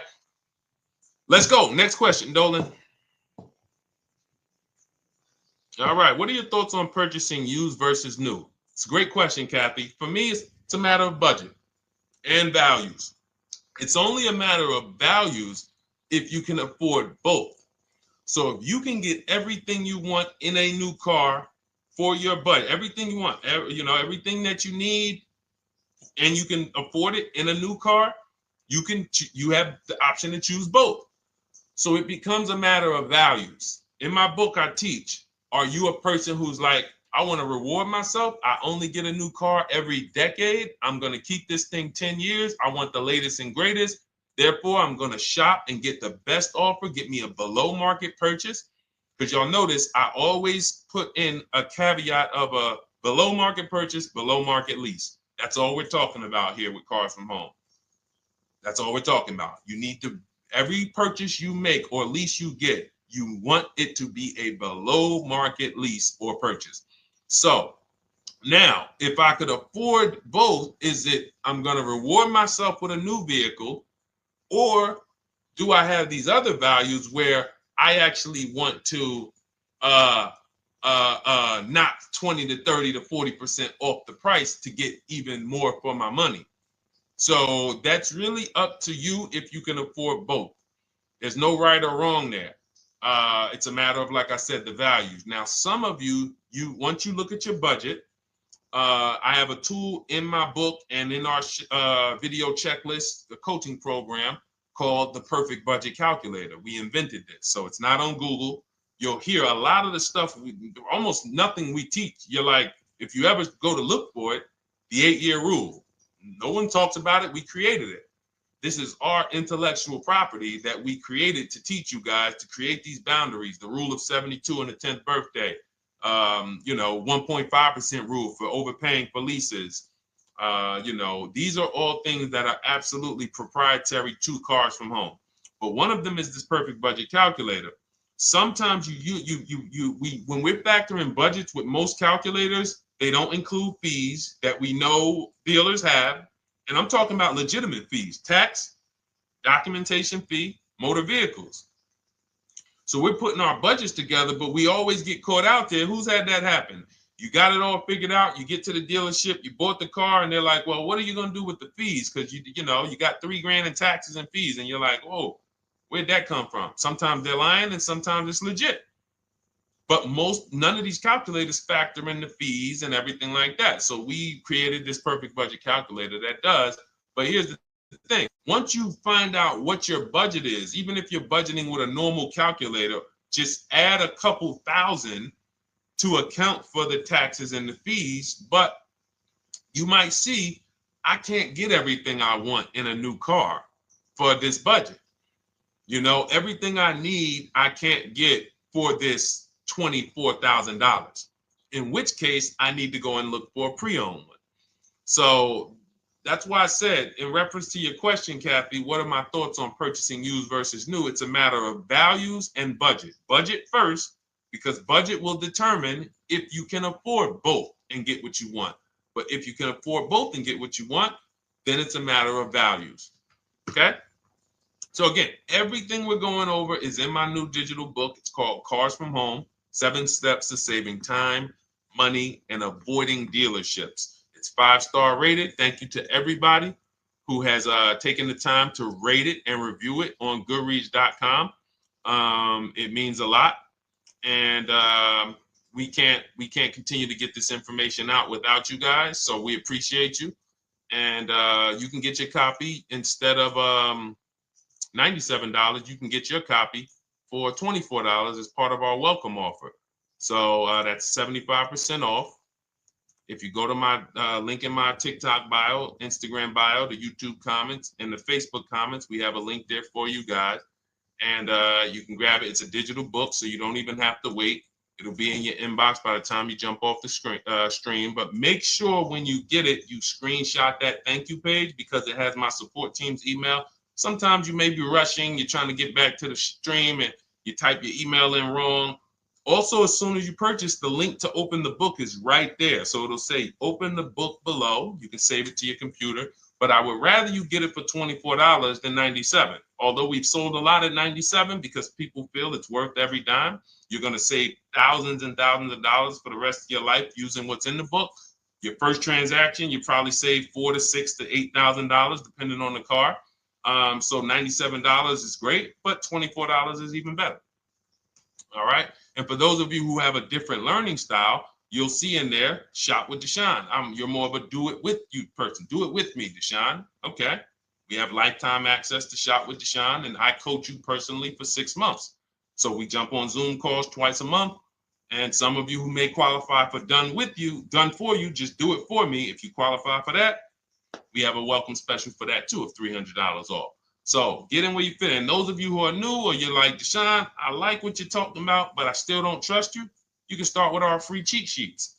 So just start somewhere so that you can start to reinvent how you're car shopping. Magley, how are you? Oh man, of course I remember you. Following for years. You actually were following me from the time God blew me up on TikTok. That was 2021. So I absolutely remember you and I appreciate you. And yes, it's so good to see you. Absolutely. Absolutely good to see you. All right, Dolan, we got a couple more questions. We got time for a couple more. Let's try to go as fast as possible. The discount for the book is not working. It says time ran out. It's 30 minutes. I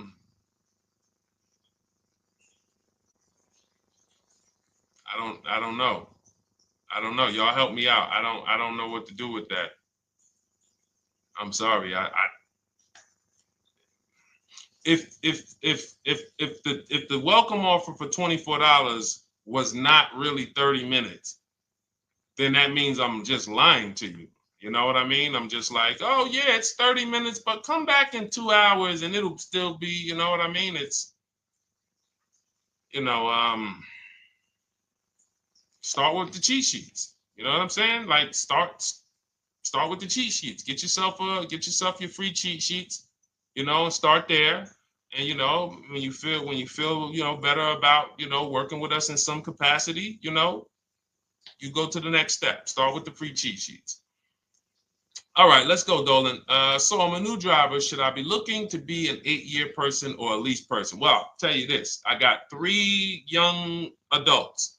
2 my daughter, my daughter who's 18, my niece who's 20, and then a young man that I, basically like a son to me who's in the Navy and he's 21.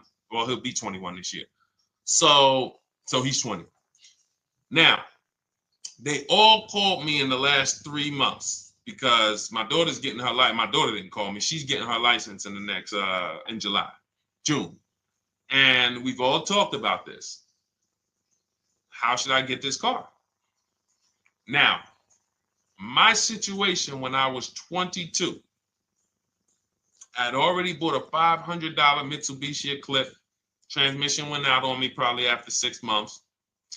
And then I bought a buy here, pay here car. This is before I got into the car business. I got into the car business, I was 22, working for Pontiac GMC Buick. So I get this buy here, pay here car. It was a quality Chevrolet Cavalier. I didn't know anything about cars, so I went to a local spot. They said, hey, put down this, just pay us $50 a week. So I did that.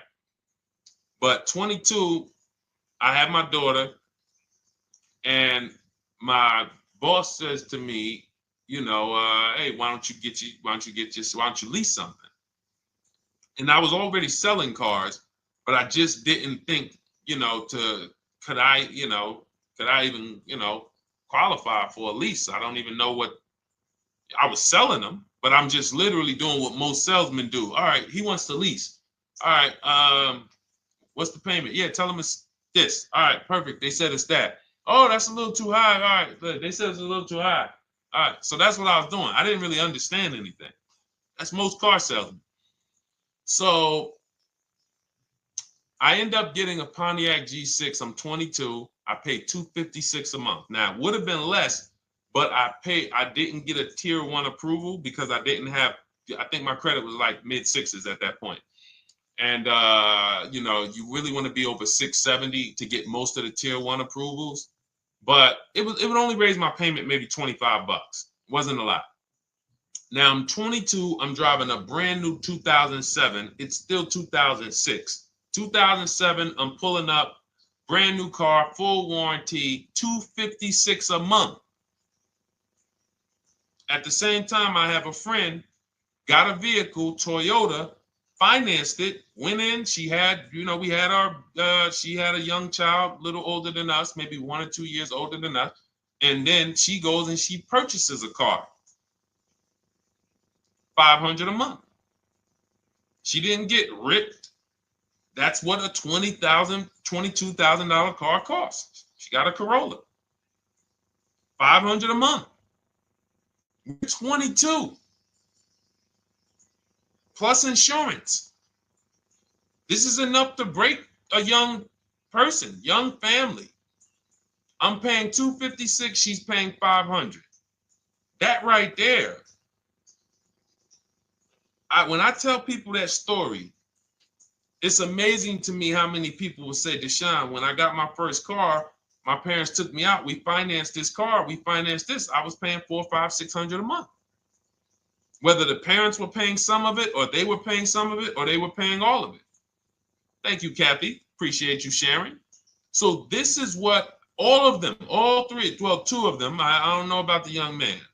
Because his parents.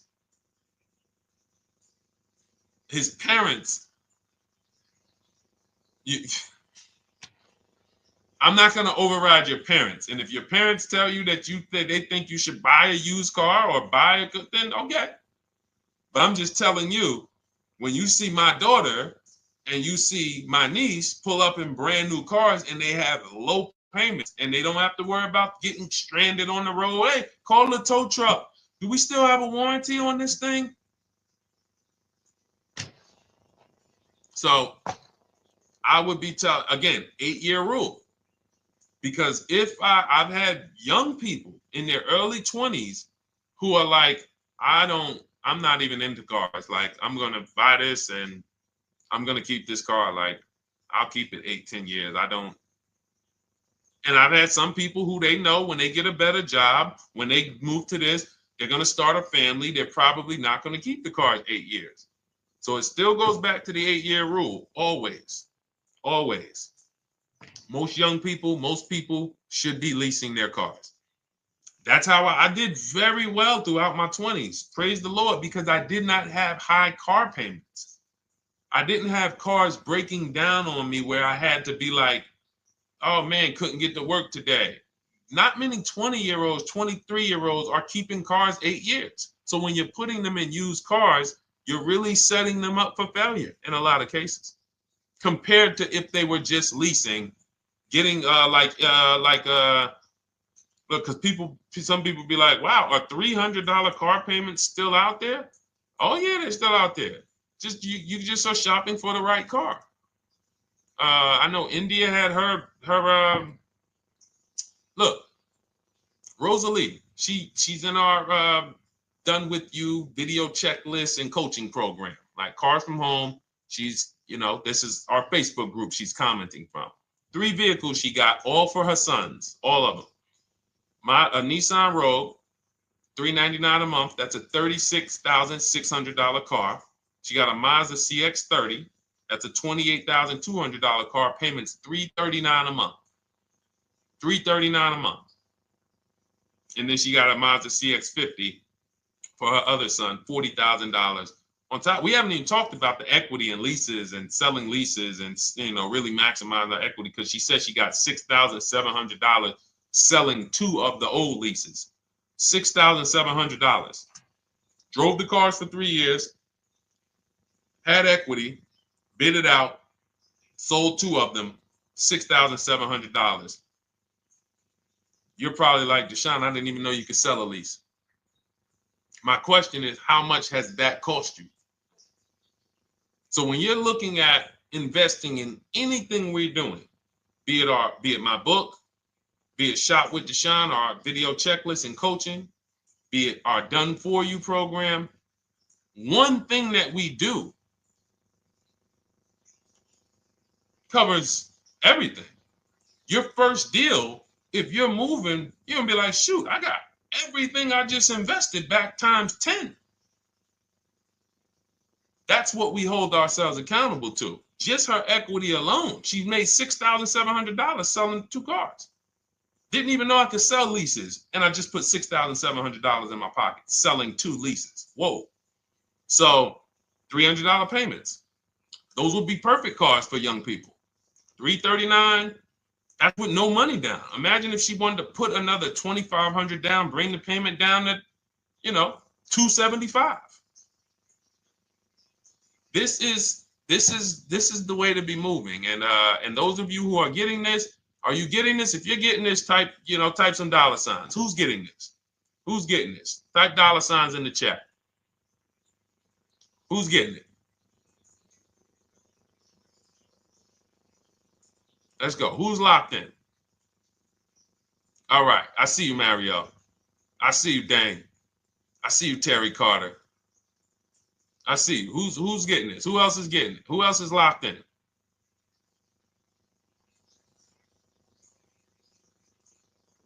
A lot of y'all on here. Listen. I see you, DJ and Nice. I see you, Arms Reach. And I can tell the people that's locked in because they be like, all right, Deshone, you said you're here for 90 minutes. I know we got about 3 minutes left. I mean, I'm hanging for this whole thing. I don't want to miss anything. Shout out to the people that are locked in. All right. Go ahead, Dolan. Should the out-the-door price include your trade? First of all, that's a curse word. All right, we're going to go back to that because I got out of saying that for a while. We do not trade cars. So you probably just popped in maybe about 30 minutes ago on the stream. We were talking about the 3 pillars of great car deals: who you buy your car from, who you sell your car to, who you get your loan from. You in order to get a great deal, a below market deal, you must get a great deal from each one, which means you bid out each one. I bid out, got multiple offers for who I was going to buy my car from. I got multiple offers for who I was going to get my loan from. I got multiple offers for who I was going to sell my car to. I bid out everything, therefore I got my great deal. If you bid out this, but you don't bid out this, and somebody you get an interest rate of 7.1 when you could have got an interest rate of 5.2, you lost $2,000. Depending on the cost of your loan, how much you're financing, you lost $2,000. Yeah, you did a bid on who you bought the car from, or you didn't bid out your trade, therefore you didn't find the highest bidder. You traded your car for 14. Another bidder would have paid you 18. You lost $4,000. So you got to bid out everything. That's why we do not trade. The only people that have to trade are people with a lot of negative equity who can't pay off the difference. And that's why I am the reason for negative equity is not understanding leasing. You buy your cars, take out loans, switch the car. Negative equity. It's literally the reason for negative equity is I should have leased, but I didn't. Now I have negative equity because I'm replacing this car with a loan still on it. So out the door price will not include your other car. And if I was trading a car, then yes, the out the door price would include the trade. But because we do not trade cars, our out the door prices don't include the trade. Let me show you an example of what our out the door prices look like. So these are some spreadsheets for our Done For You program where we shop for clients. You can see here, this is we shop for a Subaru for this particular client. In this case, look, and you can see the MSRPs for this car is an inexpensive car, $27,000, $26,000. Look at the out the door prices, 29, 30, 30, 29, 29. These are all out the door prices with the taxes and fees. So you can see these dealers are giving either no discount or a little discount. 27 out the door price is 30,000. But look at the winner. Look at the winner. This particular dealer won the bid at this particular time They're not going to win the bid all the time. In this particular case, they needed the unit. $27,900 is the MSRP. Out the door price is $27,463. The out the door price is lower than the MSRP. How? Because they took off almost $4,000 in discounts. Almost $4,000 in discount. So every time you shop for your used cars or new cars, this is how you should be shopping. If you're not leasing, this is how you should be shopping. I'm getting multiple offers, out the door prices, comparing who gave me the best offer. Who gave me the best offer? Oh, look, Daniel Thompson said, D, I'm bidding out to sell my car and got a $4,000 swing from the lowest to the highest bid. This is the people who you listen. If I can bring them on and have them talk, they would be talking to y'all about how different this is. I didn't bring you here on a Tuesday afternoon, or you're not watching this. If you're watching the replay later on Tuesday, or maybe, Wednesday morning, we go live at 12 noon, Monday through Thursday. So we replay the show just for everyone who missed it. You can send all your friends, family, go to Deshone the Auto Advisor's pages, watch the replay from today's show. But they know this is, I didn't bring you here to talk to you about hundreds of dollars. We are talking thousands of dollars at all times. There is never anything that we talk about that is hundreds. Let someone else talk to you about how you can save a couple hundred more per month. We might be talking about hundreds per month. That might be the only time we're talking about hundreds, $200 per month. But other than that, which equals thousands. We're not here to figure out how we're going to save $50 this month. No, this is big, huge money. So thank you, Daniel. Thank you for tapping in with that information. So, all right, listen, guys. Everything we teach is in a step-by-step format, because when it's not step-by-step, you'll get overwhelmed. When it's step-by-step, you can challenge yourself to stay right on this step, check it off, move to the next step. Check it off, move to the next step. Step 7 in our Cars from Home process is delivery. Step 6 is paperwork. Step 1 is the most important question, which is the 8-year rule. It's literally called the most important question. 8-year rule. How many years are you keeping the next car? Step 2 is the equity assessment. That's why you heard Wendell in his book testimonial. He said, I just completed the equity assessment and we got 30% more than the book value. Bidding it out. He said, I'm about to move to the next step. So everything we teach is step. Step 3 is deal structure, where we budget and we see, all right, how much car can we afford? What does a good deal look like? Step 4, we go shopping, which is choosing what we want. Shopping, looking, doing. We're not buying it. We're shopping the market. We're test driving. We are literally choosing what we want. Shopping, enjoying shopping. Step 5 is multiple offers. That's when we're in talking to dealers online, getting offers, getting bids. Step 6 is paperwork and protection, to make sure that the offer we got is legit. We tied it up. Paperwork is right. We go over extended warranties, tire and wheel, maintenance plans. Do we need them? Key protection. Do we need any of this stuff? And step 7 is delivery. It is a step-by-step path. That is how people win. They're not coming into some college to learn how to be a car salesman or to learn everything I know. No, it's a path. So if you want the blueprint in book form, that's my digital book, Cars from Home, 7 Steps of Saving Time, Money, and Avoiding Dealerships. Normally $97, part of our 30-minute welcome offer. You can get yours for $24 in my TikTok bio, Instagram bio, the YouTube comments, and the Facebook comments. Click those links and then click the special $24 welcome offer. It's good for 30 minutes. And you'll save 75%. If for those of you who are like, Deshone, what about that video checklist? That is our Shop Done With You program. Cars from Home, done with you. You get lifetime access to everything we teach, all our below market videos, and it's short videos. I want you guys getting cars in 90 minutes. 90 minutes. Not shopping. The shopping might take you longer. Deciding what you want, you might be doing that for 2 months. But once you decide what you want, I want you to be able to get below market deals in 90 minutes. That's how I do it. We're not hours and hours to get these car deals. Some of these deals we make in literally 45 minutes over a 3-day period. So that is how we do it. And you'll have access to our coaching program. We do Zoom calls twice a month, first and third Wednesday. And you have a Facebook group with 1,600 people in it that have come before you in the last 3 years. And then for those of you who qualify for shop with done for me, just do it for me, Deshone. New cars, new cars and leases only. Credit score has to be over 670 FICO. Book a call with our team. Let's see if we can help you. All of those have welcome specials. The book is 75% off welcome special.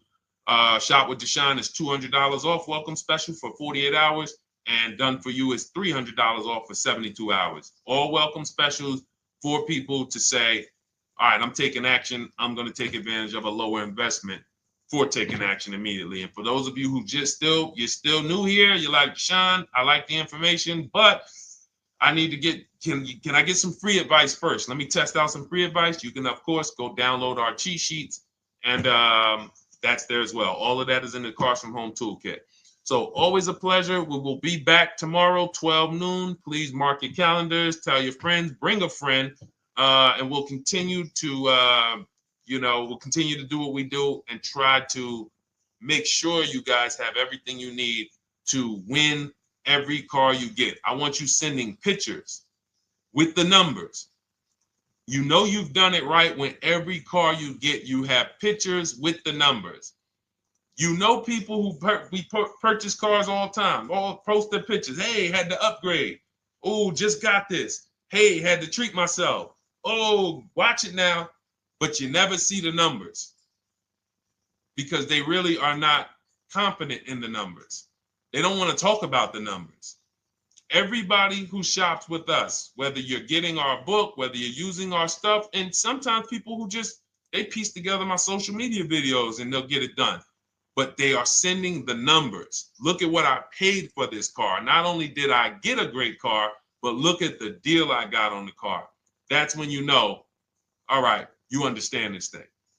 All right, have a great day, y'all. See you tomorrow. And if you couldn't make the whole broadcast, feel free to watch the replay. We'll be replaying it throughout the day until tomorrow's show. All right, have a great day, y'all. Thank you. God bless you.